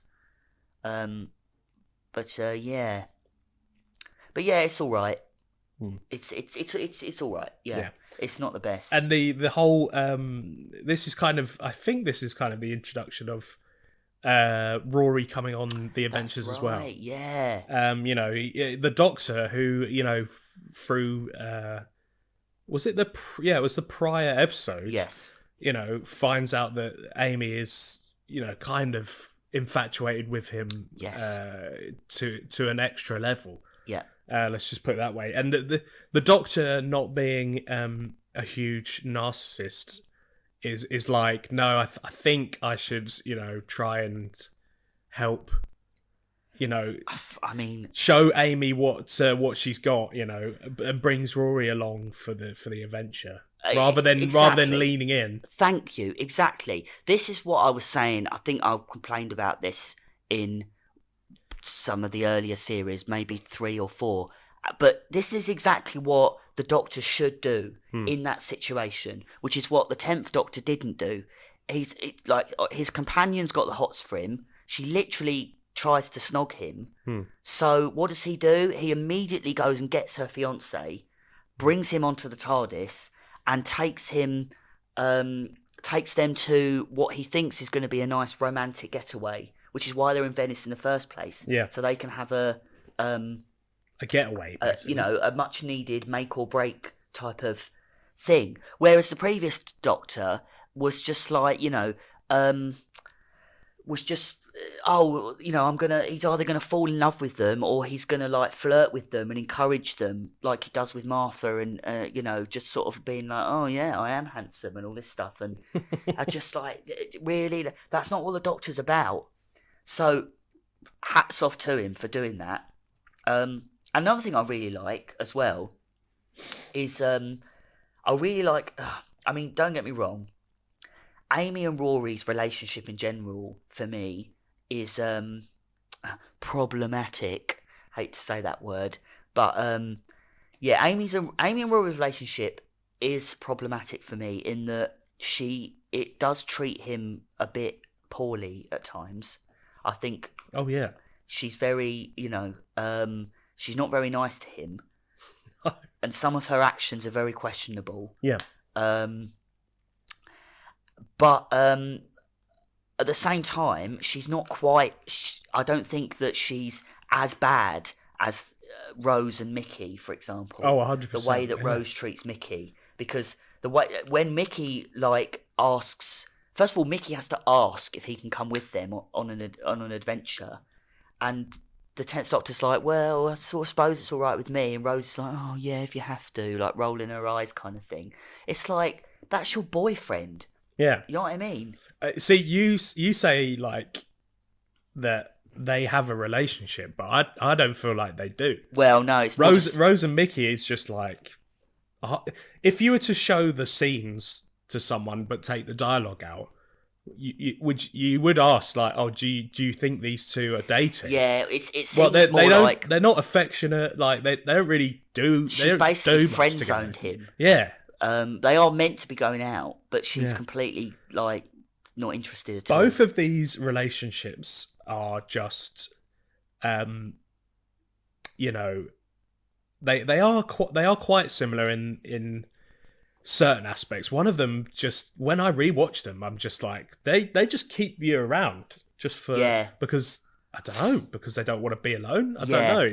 It feels like they're not affectionate or anything. It's almost like Mickey and Rory's presence is just to sort of make the Doctor seem even more cool and good looking and more attractive to the female companion. They are basically in the middle. They are basically used as the butt of the joke. Yeah, they're just like, oh, look at this person, how normal they are Yeah. in comparison. As Look Mickey- how boring they are. As Mickey said in series 2, I'm the dog. Yeah. I'm the tin dog in Honestly, the car. Rory is the same, But at to least, a degree. At least with this one, the 11th Doctor doesn't encourage Oh no, yeah, the definitely. flirtation. Yeah, with Amy. there is a difference here, and he's very much in favour of Amy and Rory being a couple. Yeah. And he also doesn't put Rory down as much as definitely not.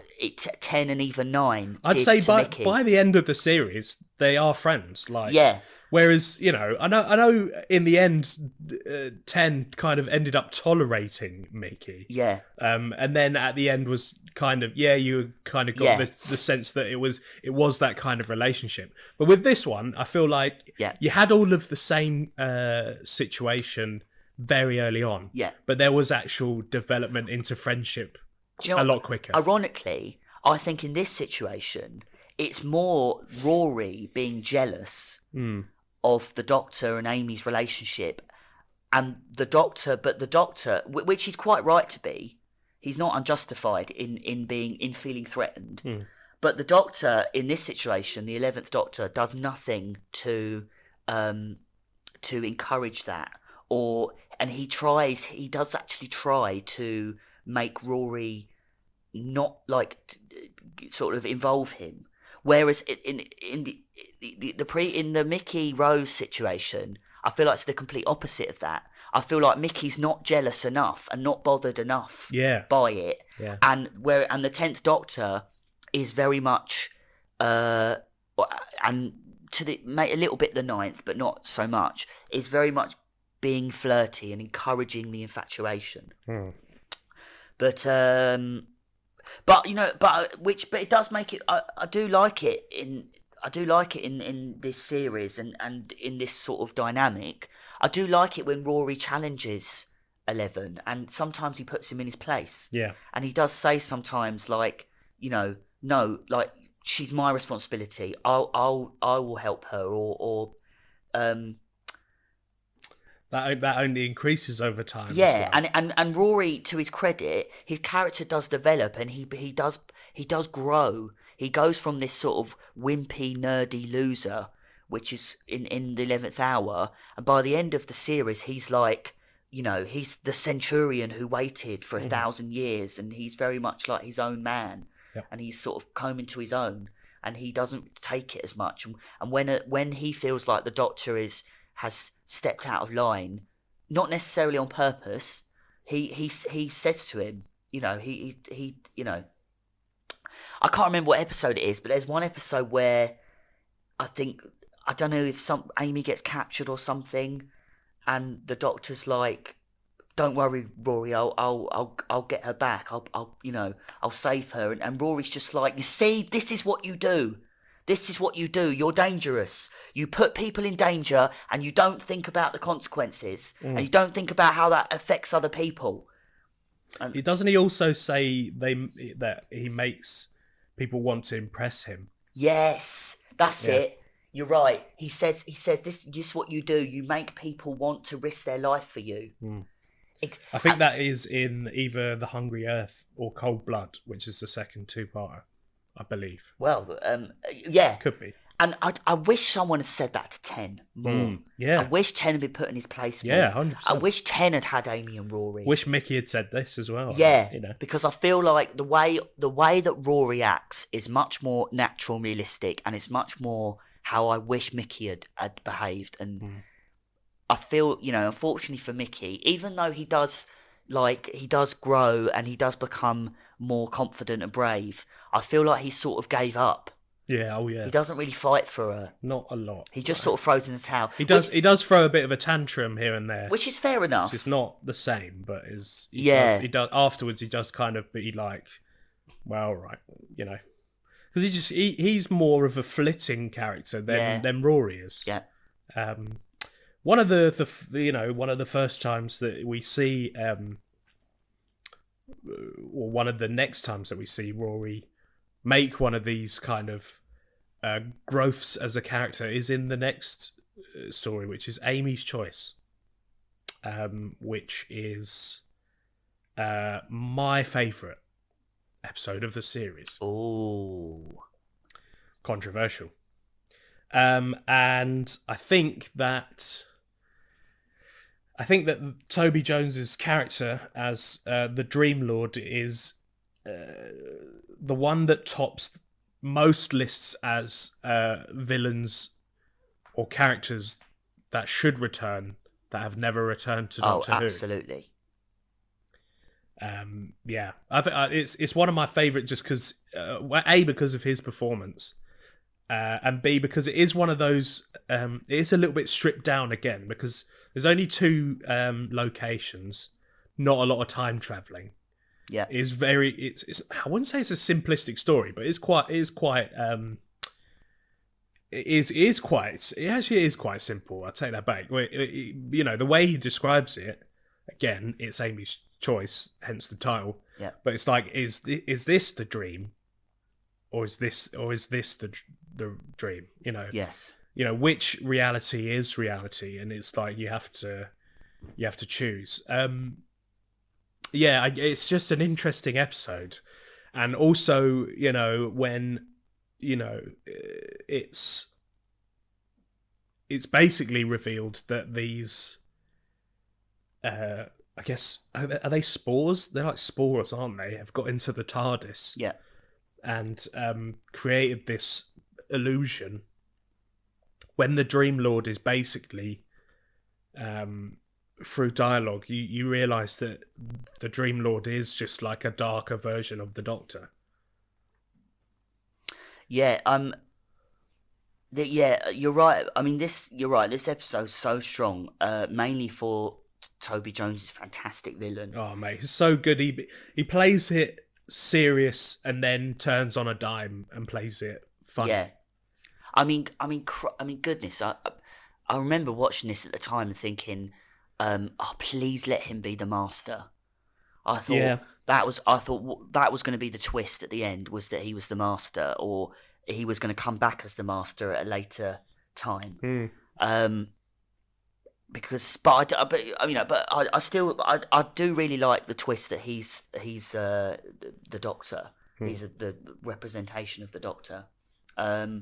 But yeah, this is a great episode. Toby Jones is great. On the rewatch, I must admit, at the time, I guess, well, I don't know if it's supposed to be, but I guess to them, they didn't know. But to us, I mean, it's pretty obvious which is the dream and which is real. Yeah. So I think even at the time it's quite obvious, but it's the best bit about it is them trying to work it out. Yeah. It might be obvious to the audience, and even at the time, I was thinking, well, they're in the TARDIS, so the TARDIS is the real, you know. Yeah. And they're not 5 years later, so it's more about the characters trying to struggle with, like, well, if I give this up and it's not the reality, then we all die. And it's the same with the being in the TARDIS as well, but obviously it's hard for the characters to let go of something that's a life not lived kind of thing. And also I think it's really clever the way that in one reality, there's a monster of the week and a threat. Yeah. So it's almost like it's like 2 different Doctor Who episodes merged into one. Yeah, and it's great. like, which one is the real episode? Is the real episode? Yeah. I do love it. I mean, all the best scenes in this are the scenes featuring him. Of course. I mean, it's very sort of Sherlock and Moriarty like. It is. But yeah, really strong episode. Really strong episode. Again, just because of his performance, Toby Jones, I think my favourite of the series. And you're right, absolutely, without a doubt, he is number one villains that should have returned and never did. And unfortunately, there's a much longer list of villains that should never have returned. Yeah, but did multiple times. Into the next 2-parter of the series, which is The Hungry Earth and Cold Blood, which feature the Silurians. Am I saying it right? Is it the Silurians? So I know about them as a Doctor Who villain, but I've never seen a series or like a story with them in. No, I hadn't. And I think this was the first time that they'd reappeared, hasn't it? Yeah. In this particular story, and they feature quite a bit in New Who post this. Yeah. Yeah, I didn't particularly mind this story. I didn't really feel like it needed two parts though. Yeah, I know what you mean. Kind of felt a bit dragged. Yeah. Again, it's not bad story, but I just didn't really think it's. Guess who wrote it? Oh, Chibnall. Yeah. Yeah. Yeah. Again, I think it's good, but it does fall into I might be saying these things, and if you're listening, you're probably thinking, well, why are they saying this? Why have I said this about a few episodes when I hold the series in such high regard? But again, it's not great. It's just good, and it's a little bit like if this was going up against another episode. Again, some of the schlockier episodes of New Who, I'd probably choose this. This is probably what marks this series out from other series. Is some of the episodes that aren't considered great are just good. Yeah. Whereas in other series, the fluctuation is a bit higher. Yeah. From good to bad. Yeah. It's or very good up, to not so up good. and down. Whereas this, it has a baseline of just a good episode. Yeah. Even ones that are not amazing. Yeah. And then you have great episodes which complement that. Yeah. So I think this just falls under the category of it's just a good episode, 2 in this case, of Doctor Who. Mild danger of the Silurians coming up and killing all the humans. Kind of them living underground for all this time is a bit no one's noticed before this. I know it's under Wales, no one's really looking, but I was thinking that a little bit. It's like, oh, they're so far under the earth. It's like, so no scientist up until this point has seen this cavern that holds like thousands of these creatures. Yeah. It's a bit okay. I'm gonna overlook it, but it's a bit out there. Yeah, I mean it's considering it's written by Chibnall, it's one of his better offerings. But yeah, you're right. I mean it's not as good as the Angels 2-parter, obviously. But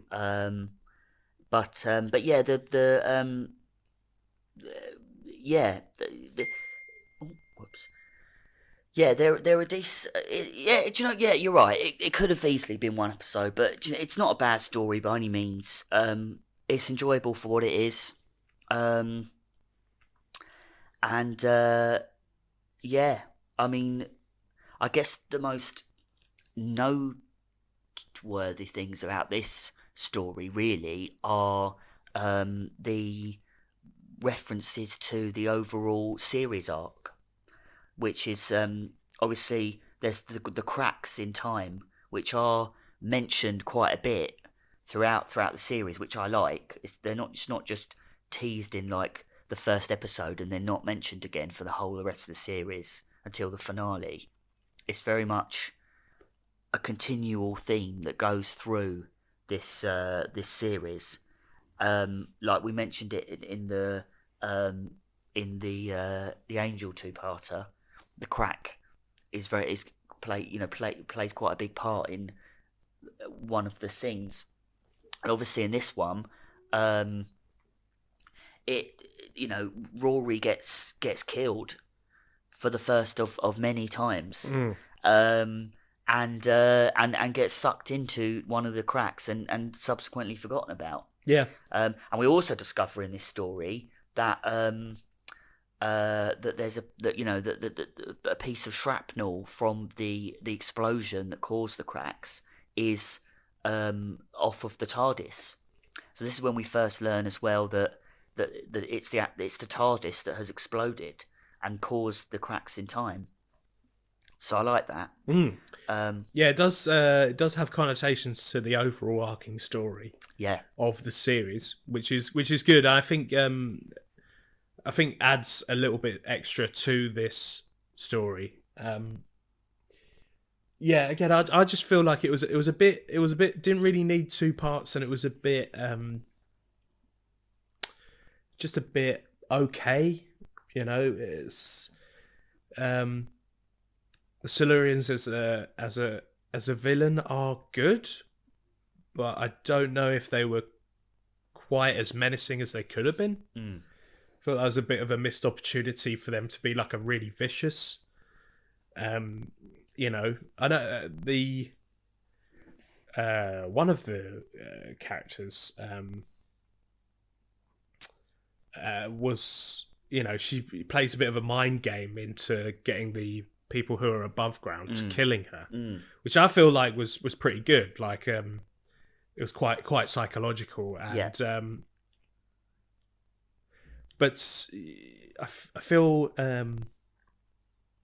it didn't really go any further than that. I feel like there was a bit of a missed opportunity for them to be, like a ruthless kind of killer race. Yeah. It doesn't have to be over. It doesn't have to be non-PG, 12A kind of Saturday afternoon. It doesn't have to be like lashes or blood or anything. It just has to be like they just have to follow through with them being a threat to humanity.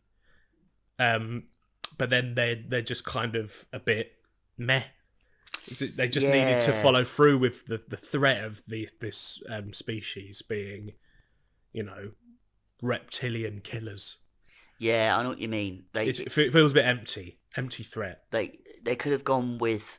They should have gone either way. With they're either like not villains at all. Yeah.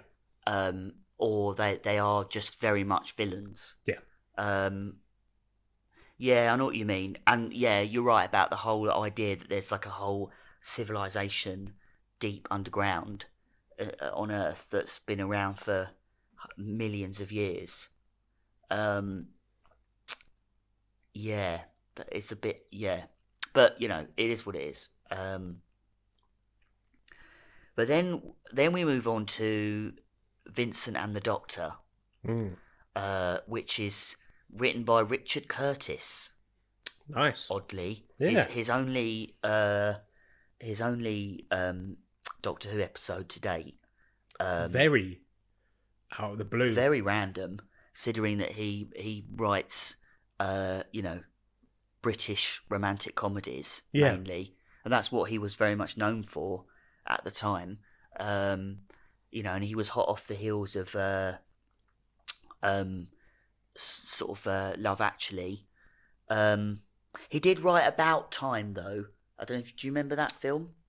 It's got Rachel McAdams in it. Yeah. It's basically it's a typical Richard Curtis rom-com, only it has time travel in it. Yeah. I might rewatch that actually. Because it sounds like it'd be right up my street. But anyway,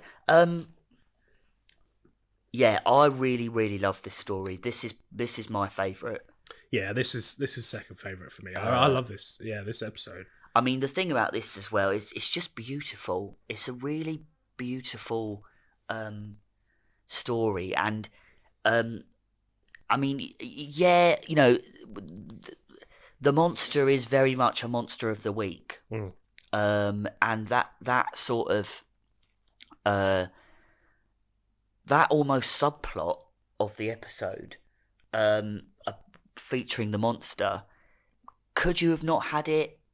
Yes, but then you wouldn't. Then it would have just been a Doctor Who episode about them meeting Vincent van Gogh for 47 minutes of chatting about paintings, talking around, chatting, standing around. But so you did, but to be honest, that doesn't really matter because what this story is about is mental illness.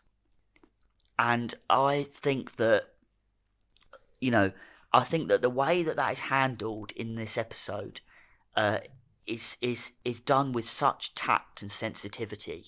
Mm. They don't sort of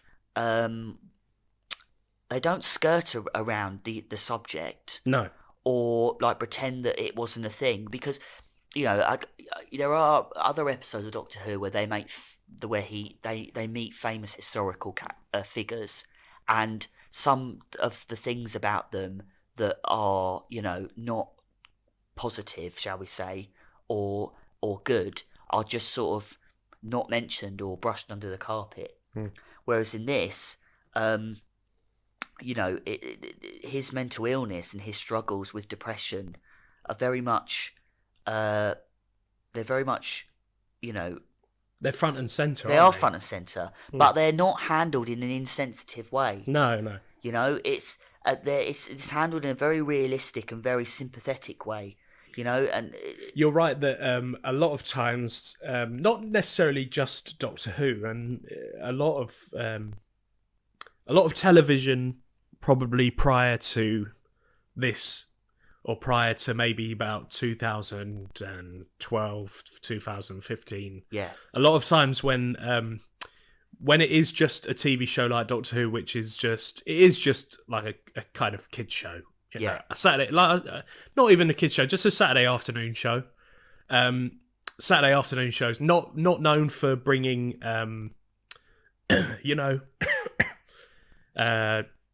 societal challenges, mental health, things like that to the forefront, and handling them as seriously. A lot of times they do just kind of get swept under the rug. They get mentioned, they get a bit of attention, and they get like a bit of script about it.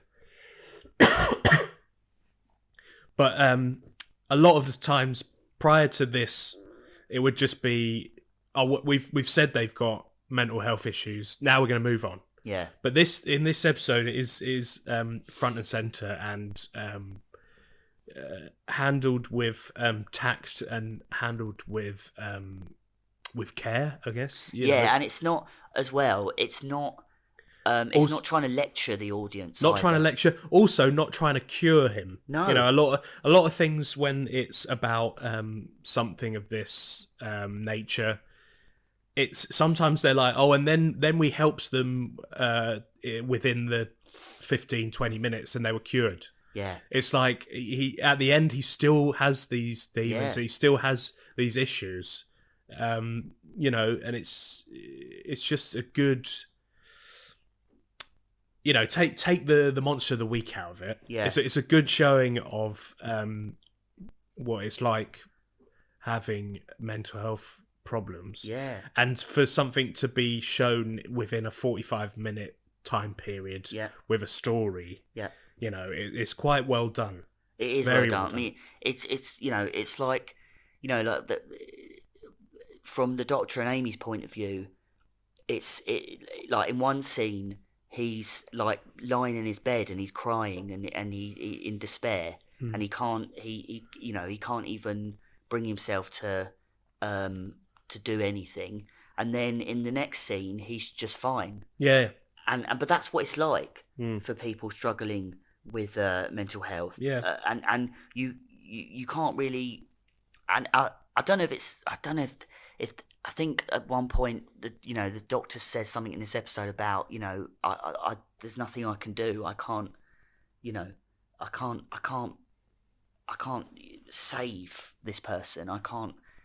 I can only. You can only do so much. But yeah, it's just it's a beautiful story, and Tony Curran's performance as well as He's Vincent Van fantastic, Gogh is fantastic. I mean, he's brilliant. He plays sort of troubled genius so perfectly, and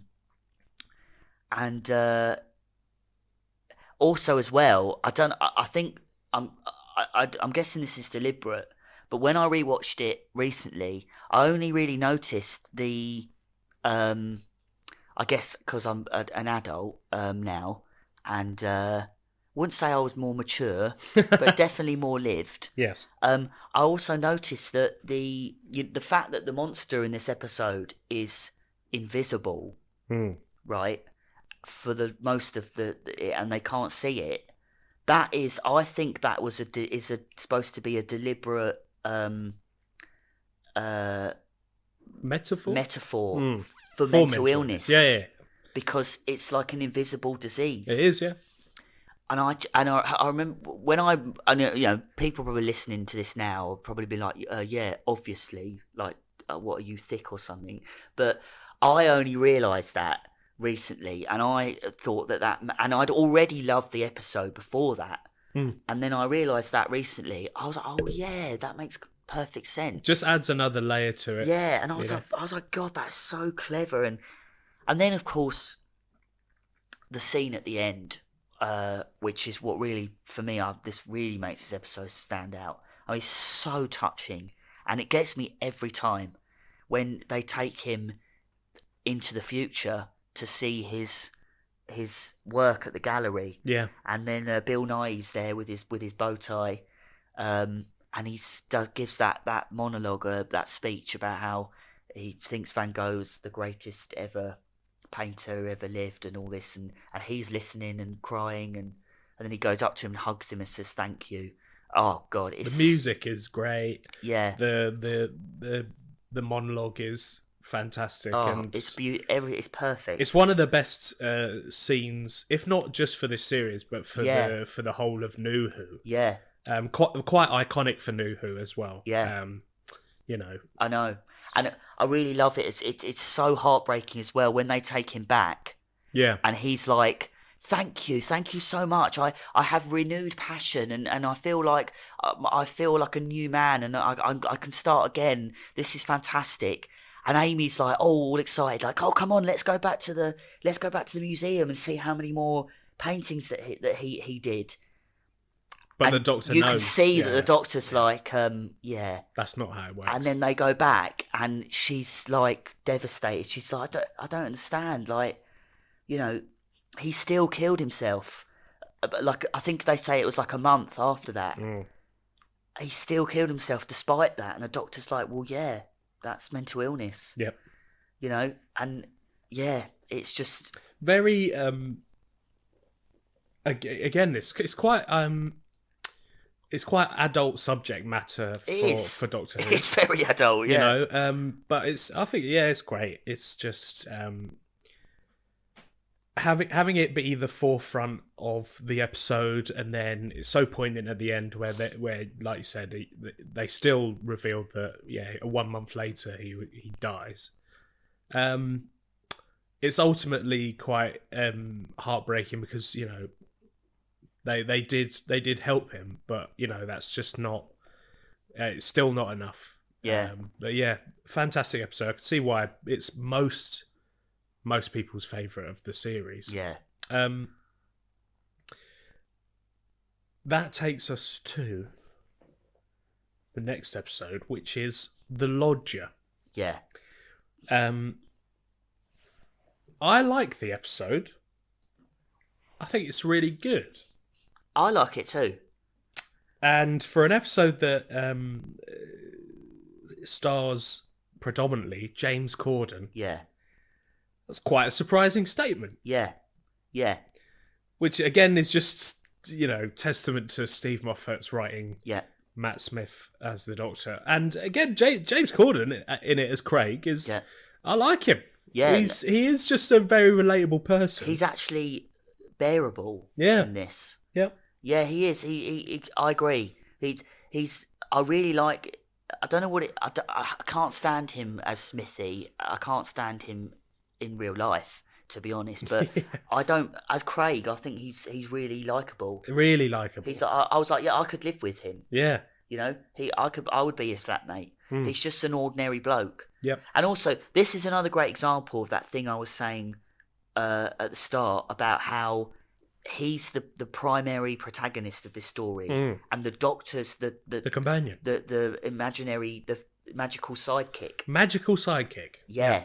You know, it's like he's Aladdin and the Doctor's Abu. Yep. Or that kind of, or the Doctor's the genie. Yeah. No, that's what I mean. So in Aladdin, it's Aladdin's the main character, but then you've got the genie who's like, this is the guy we've come to see, really. Yeah. But he's not the The main. entertainment. And that's what I feel like Moffat's done with this series with Amy and the Doctor, and in this episode as well, yeah. is that he's made the main character not just a normal everyday person, and he's made the Doctor the magical psychic, you know, the genie. But yeah, this is it is a great episode. It's fun as well. Yeah, this episode it's just fun. You know, how often does the Doctor take up Sunday League? Yeah, not that often. Not that often, no. Surprisingly, not that often. Showing off Matt Smith's real football skills. Yeah, as an ex-professional. Pretty good. Yeah. Yeah. But there is a lot of fun with this episode. It's good, and it's also got some like scary bits. Well, you know, Doctor Who scary bits. You know, like having someone who lives upstairs who you just kind of block out of your mind, and it's just like a dark hallway, dark set of stairs leading up to this room that no one survives. You know, no one leaves the upstairs. It's quite a scary monster, and one that changes its face to try and entice you.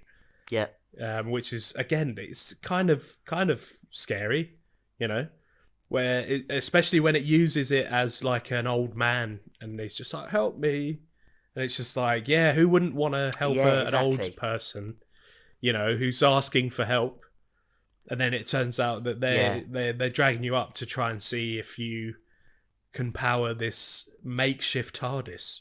Yeah, I really like the relationship between Craig and Sophie and that element.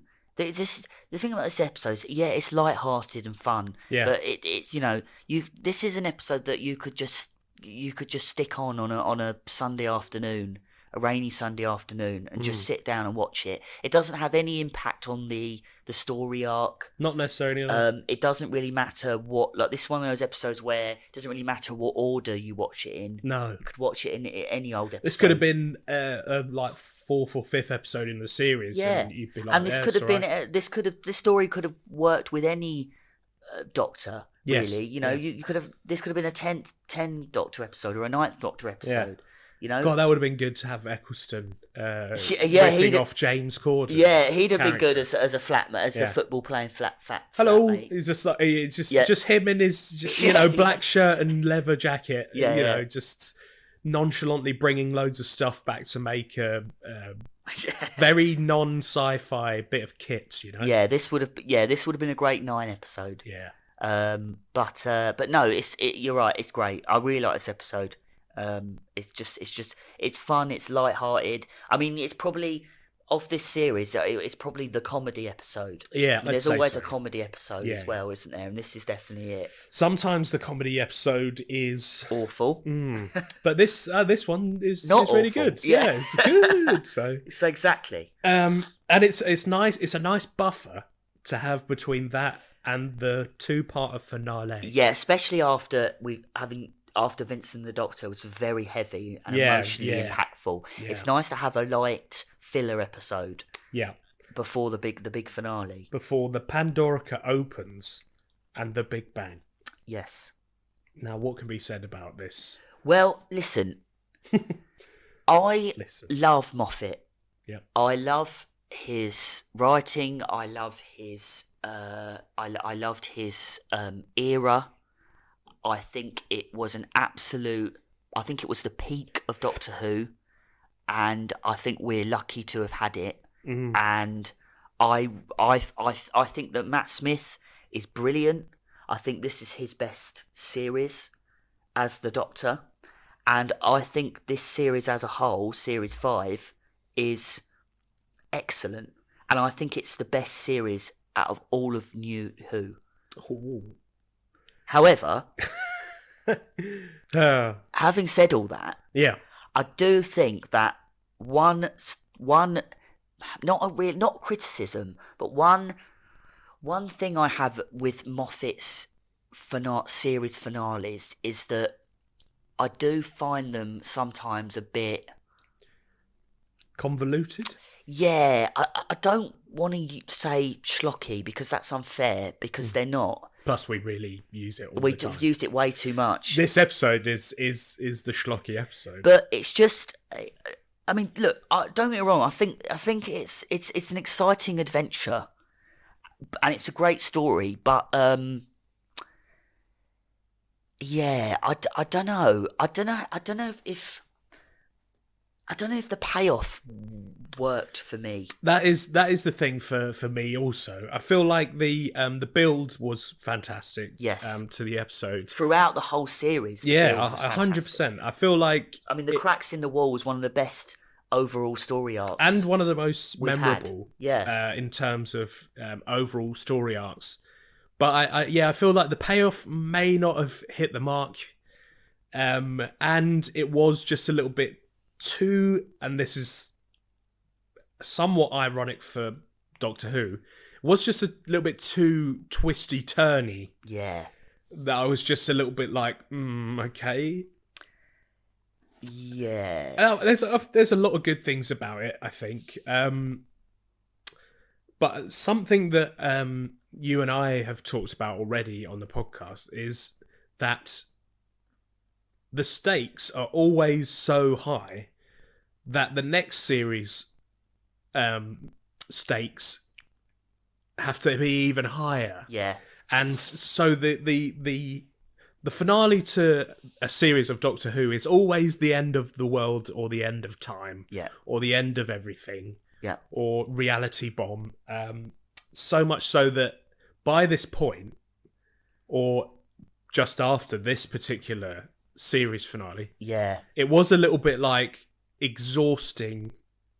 The stakes were exhausting. You know, the stakes were so high that they were tiresome. Yeah. And Moffat has seen that and thought, I'm going to have to try and twist it a bit. Yeah. So that it's not just the same old same.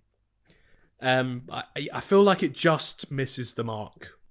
Yeah, it is just a bit too all over the place. Yeah, I mean, you've got even for Doctor Who, the Romans and Stonehenge and rivers there, but then it turns out they're all there because they're part of like Amy's childhood or something, and it's all of her imagination.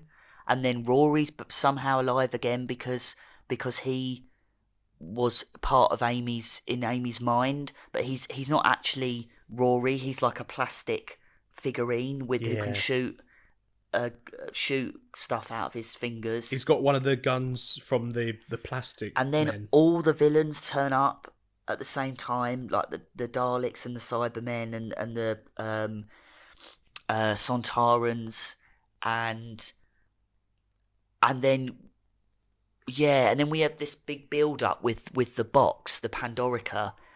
And it's like, oh, what's in the box? And then there's nothing in the box because it's the Doctor who's supposed to be in the box. And I don't know if I think that's terribly clever or massively underwhelming. I can't, or maybe both. But I mean, there's stuff about the story I like. There's a lot of direct time travel in this, especially when they're in the museum. The Doctor's using. Is it Jack's time watch? I think thing? It's Rivers, but is it Rivers? But she got it from Jack. Oh, did she? I don't know. But anyway, it's one of those time agent thingies. So I like how he keeps going back and forth, and that is very clever. And the stuff in this again, like we see like that moment in Flesh and Stone where he comes back with the jacket. Yeah. That I mentioned, there's not a continuity error. Turns out, that was him, and we see about him with the fez, and then we see him in the fez, and then it goes back, and you sees him how he gets the fez and gives Rory the sonic screwdriver, and then comes back, and then Rory, she's got it in her pocket, and we see it from both angles. Yeah, I like all that stuff. Yeah, so good, so well done. But it's just the stuff with the Pandorica, and also how that's resolved as well. I'm not like. It's all very head scratchy, even though we have seen it recently. He flies the TARDIS into a black hole or something and blows it up, but then Amy uses the power of her mind to bring it back. Yeah. That's what I was going to say. The stuff with the Pandorica, I'm actually all right with. Yeah, It's mainly the bringing him back with her memories, yeah. and her tear goes onto the diary, which is empty. That's a shot I remember. It is all very all over the place. I mean, for Twisty me, turny. I haven't really done it much justice, but yeah, we're making it look. We're making it sound worse than it is, and it isn't. It's got a Yeah. 9.1 on IMDb. It's a very, very strong story, and it's very well written, and it's very clever. yeah, But it's for me, it's not as good of a season finale as The Parting of the Ways, which is the season 1 finale. For me, that is still the best. I hope I didn't say in the previous podcast that a different one was the best. I don't think I would have. So I don't think the rest. Series 2 finale, I definitely don't think is good. Doomsday, can't stand that. The Series 3 finale, oh yeah, the one with the Master, very schlocky, that one. Oh yeah, like when he dances to. We definitely have talked about that. And the Series 4 finale is, I think we've said about how epic it is, but also. Again, that is my example of like that was because of what Davros says at the end of that episode where he's just like every reality, it's too over the top. You're just like so everything, yeah. So everything after this means nothing, I mean, yeah. I'm not saying that this is a bad series finale or that it lets down Series 5 at all, because I don't feel like that way. But I just don't think it's the best. I don't think it's as good as Bad Wolf and The Parting of the Ways, which I think is a perfect season finale. And also, is the Bad Wolf story arc as well better than the Cracks in the Wall? I don't know. Maybe not. I think the Cracks in the Wall is I think the way the Cracks in the Wall were teased and incorporated into the stories is better than Bad Wolf, which is just like, it's just a bit of graffiti on a wall everywhere. But then the payoff for me is better in Series 1 with the Bad Wolf thing. Yeah. With it, it turns out it's Rose and she has to come back and save him. I liked all that stuff. See, I feel overall it's better than. Not overall, but the lead up is better than. Yeah, I agree. But the payoff maybe not as much. Yeah. Just because of how unnecessarily convoluted it gets. Yeah. By the end. Again, I really enjoy both episodes. I'm not taking away that. I'm not taking away that it's very, very, very enjoyable. Doctor Who. Yeah, absolutely. Great things about it. Yeah, we've already touched upon exactly the fact that you get to see both sides of when the Doctor is just time hopping. Yeah, using the vortex manipulator. Honestly, is just is clever. Yeah, and again, there's still intrigue. There's a good cliffhanger at the end of the first one where he's put into it. Into the Pandorica, and you don't know what's going to happen next. Yeah. Is a good cliffhanger, and then obviously Amy comes out. I think that happens at the end of the episode, doesn't it? Yeah. So the Doctor goes in, and then at the end of the episode, no, that's the teaser for the next. That's the pre-credits scene. Yeah. For the next episode, her coming and then out you're just like, okay, you're like, yeah. So it is good. I think it just goes a bit OT. Again, saying over the top for Doctor Who seems redundant. Yeah. But I am going to say it. It just goes over the top just by an inch. Yeah, it's just too head-scratchy by the end. Also, I do feel like the Pandorica opens, which is part 1, is probably better than the Big Bang, which is part 2. Yeah, it's very Infinity War. And this is another thing that Moffat does throughout his tenure is he builds you up with a really good first parter, and then the second parter just doesn't quite the payoff you want. I'll tell you what though. In the Big Bang, I really hate it when he appears at the wedding. He comes out of the TARDIS, and Amy gets up, climbs over the table, and she starts walking towards him, and she's looking very lusty, intent, and she's like, you most definitely can kiss the bride. And I'm like, really? What? It's your fucking wedding day. Isn't it? Your groom and his family are sat there, and you're just straight over to the doctor. Yes, you can kiss the bride. I'm like, really? I can forgive it once. Yeah. I can forgive it when it happened before, because it was like, it was her last night of freedom. It was her, the night before her wedding. Maybe she just wanted to have I'm not justifying people cheating on their fiancés, yeah. but I'm just saying I can forgive it once, and then, but all that work with her and Rory and their relationship, Yep. and now it's their wedding day, and she's still coming out with lines like that. I'm like, really? Next day, divorce. Fuck off. I just oh god, I just think, Rory, mate, getting mugged off here. Yeah, a little bit. Although she is super, super hot, so you can kind of understand Rory staying with her. I'm giving a little bit of a shrug emoji here. And also, she is. How on earth the doctor? He resisted her when she was trying to snog him as well. He should be given a medal for that. So, Fez, hats off to you. Fez, hats off. But yeah, to 11. But yeah, it's a good, but it's a little bit, feels like just a little bit of a missed opportunity.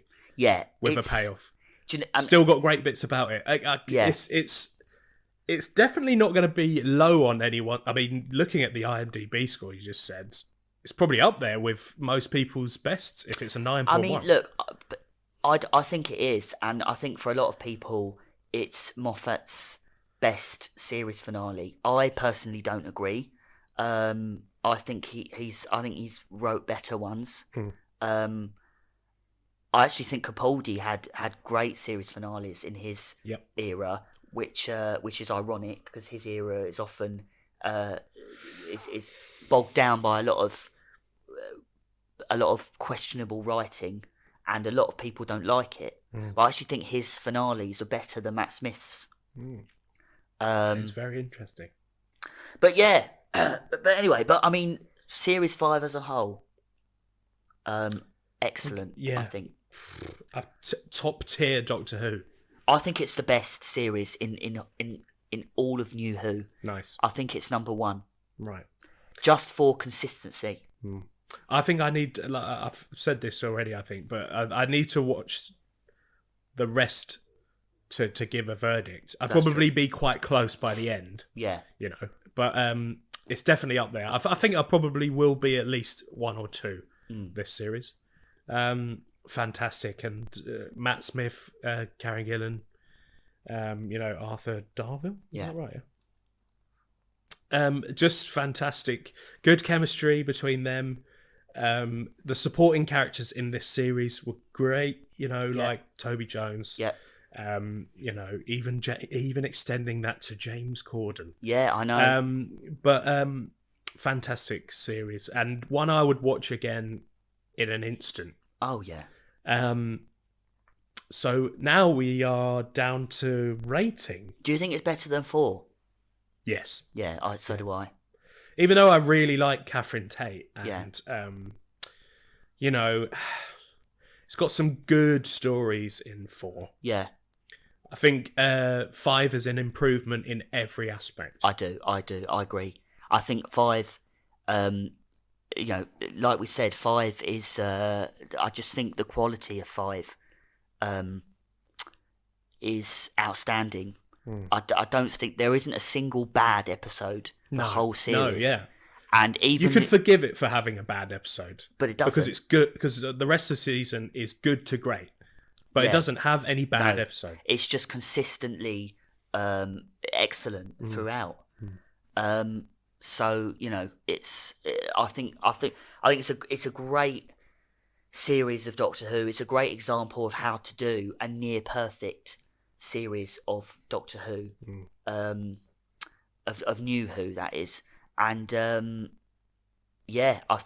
agree with you. I think the Doctor and Amy and Rory are a great Tardis team, one of the best we've had. Top tier once again, Tardis team. Yeah, and I think what Matt Smith achieved with that series, and obviously Moffat, with following not only did Matt Smith follow on from David Tennant, one of the most popular Doctors of all time, but they also had to follow on from Series 4, which was one of the best series we've ever had of Who, and was a really strong series for the Russell T Davies era.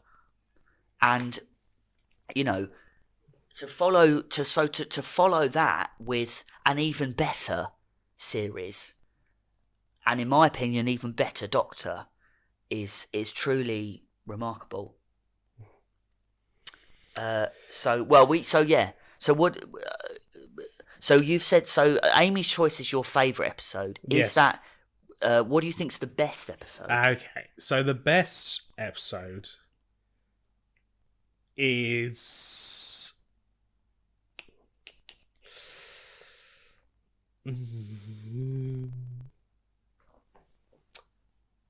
the best episode for me of the series is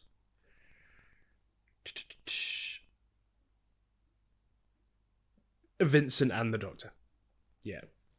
So it's not, I can see why it's people's favourite. Yeah. And I think it is the best. Yeah. I just got a softer spot for Amy's Choice. Yeah, of course. And that's fair enough. But yeah, I believe Vincent and the Doctor is the best episode. That's why we do do separate them. Yeah. Because sometimes your favourite isn't always what you think is the best. Yeah. Yeah, I think Vincent and the Doctor's the best, and it's my favourite. I think a harder choice would be to say what is the weakest or the worst episode. Well, for me, it's Victory of the Daleks. And for me, it is Victory of the Daleks. Yeah. Just again, it's not bad. It's just it is just the lowest one of each. It's just the lowest one of the series in terms of. But it's still good. Yeah. Yeah. Which is weird to say because we've been doing this podcast for the season 1 to 4 and specials, and there's always been one where we're just like, oh, this one's the worst, quite by far. Yeah, it's very noticeable. This is odd for us to have then been like, oh, it's this. There's no real bad episodes. What about honourable mention?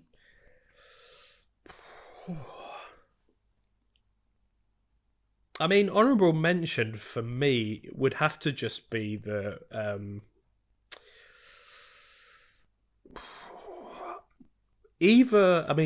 It's not even really honourable mention because we've said that they're really good. It's either the Beast Below for me. I've got quite a soft spot for that one. Yeah. Or just the Time of Angels, Flesh and Stone. Just because it's it's hard when there's so many good episodes. Yeah, I know. To just be like... They're all honourable mentions. Yeah, there really is. Except for Victory of the Daleks, clearly. Yeah. For us, all the rest are honourable mentions. I won't say the 11th Hour because that's the first episode. We actually said that was really good. But yeah, it can't be understated that the first two-parter could have been such a misfire. Handling the Weeping Angels and River Song could have been too much or... Could have been bad writing, but the first two-parter was really a showcase of all of those, and a showcase of like what Matt Smith can do as the Doctor. And yeah, it's just it gets an honourable mention, even though it's really good. Like it shouldn't just be an honourable mention. I agree with you. I think because this series is so strong, I think they're all honourable mentions. Yeah. So my honourable mention is every other episode. Yeah. Other than Vincent and the Doctor. And because that's my favourite. And Victory of the Daleks. Yeah. But apart from Victory of the Daleks, they're all honourable mentions because... Such a great series. Because, maybe I'll say that. Maybe I'm being a bit too... maybe I'm being overly generous here. Yeah. But I mean, The Lodger, definitely. Amy's Choice. Yeah. Time of Angels and Flesh and Stone. And Beast Below, and The 11th Hour, they're all my honourable mentions. Nice. Half the series. That's most of the series. So there you go. Lovely. Right, what are we doing for rating? I don't know. What are we doing? And what's it going to be out of? That's the hardest thing. Well, that's to the choose, thing. I really. mean, there aren't even any like schlocky monsters in this. Mm.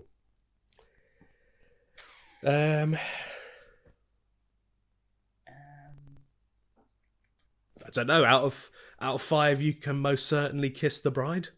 Yeah, yeah. That's kind of a schlocky moment. Yeah, I got. I mean, yeah. I mean, Either that or out of 5, Rory getting mugged off. Rory getting mugged off. Yeah. Oh, poor old Rory. I know. Yeah. No, I mean he gets better over the series, but yeah, Yeah. initially it's just like he's getting mugged off a little bit there. Yeah. So I'll let you go first. Out of 5, whatever you choose. Yeah. So I am giving Doctor Who series 5. 5 Rory's getting mugged off out of 5. Nice. I mean, look, I can't. I think I scored series 4.5 adiposes out of 5. Nice. And because that's quite high, That is very high. Higher than I thought. I think I did, or it might have been a 4. But Yeah. and I think series 5 is better, so it has to be higher than that. So. You force yourself into a ratings corner. I have, if anything. but you know what? I feel like if any series of Doctor Who, I think this is the first. Is it this the first 5 I've given? I can't remember I now. don't know. I don't. Would I have given series 1 a 5? Definitely not 2 and 3. I don't know, but if ever a series of Doctor Who deserves a 5 stars, it's this one, because I think it's one of, if not the best. It's almost a near perfect series of Doctor Who, and I think it's better than 4, which a lot of people say is the best series of Doctor Who. So it's got to be a 5 for me. Okie dokie. That makes perfect sense, and I'm also going to give it a 5. I'm going to give it 5 Rory's getting mugged off out of 5. Just for all of the reasons we've said. I mean, we've been going on about this series. I can't praise it high enough. Exactly. And it's just blueprint great Doctor Who as a series. Yes. You Yes, know, it is. not just it's got great episodes that are blueprints for what makes good Who, but also for the series as a whole. And that's harder to do than just having individual good Doctor Who episodes. It's harder to do a whole series, which is great, obviously, for obvious reasons, than to just have classic Doctor Who episodes. I know. Yeah. And that's why I give it a 5, as well as your 5. Very well deserved. And just think, before this series aired, before this new adventure with Steven Moffat and Matt Smith begun and this new era kicked off, we were all like really sad to see David Tennant leave. And, you know, as the 10th Doctor says, I don't want to go, and we didn't want him to go. Whereas now, thank fuck he did.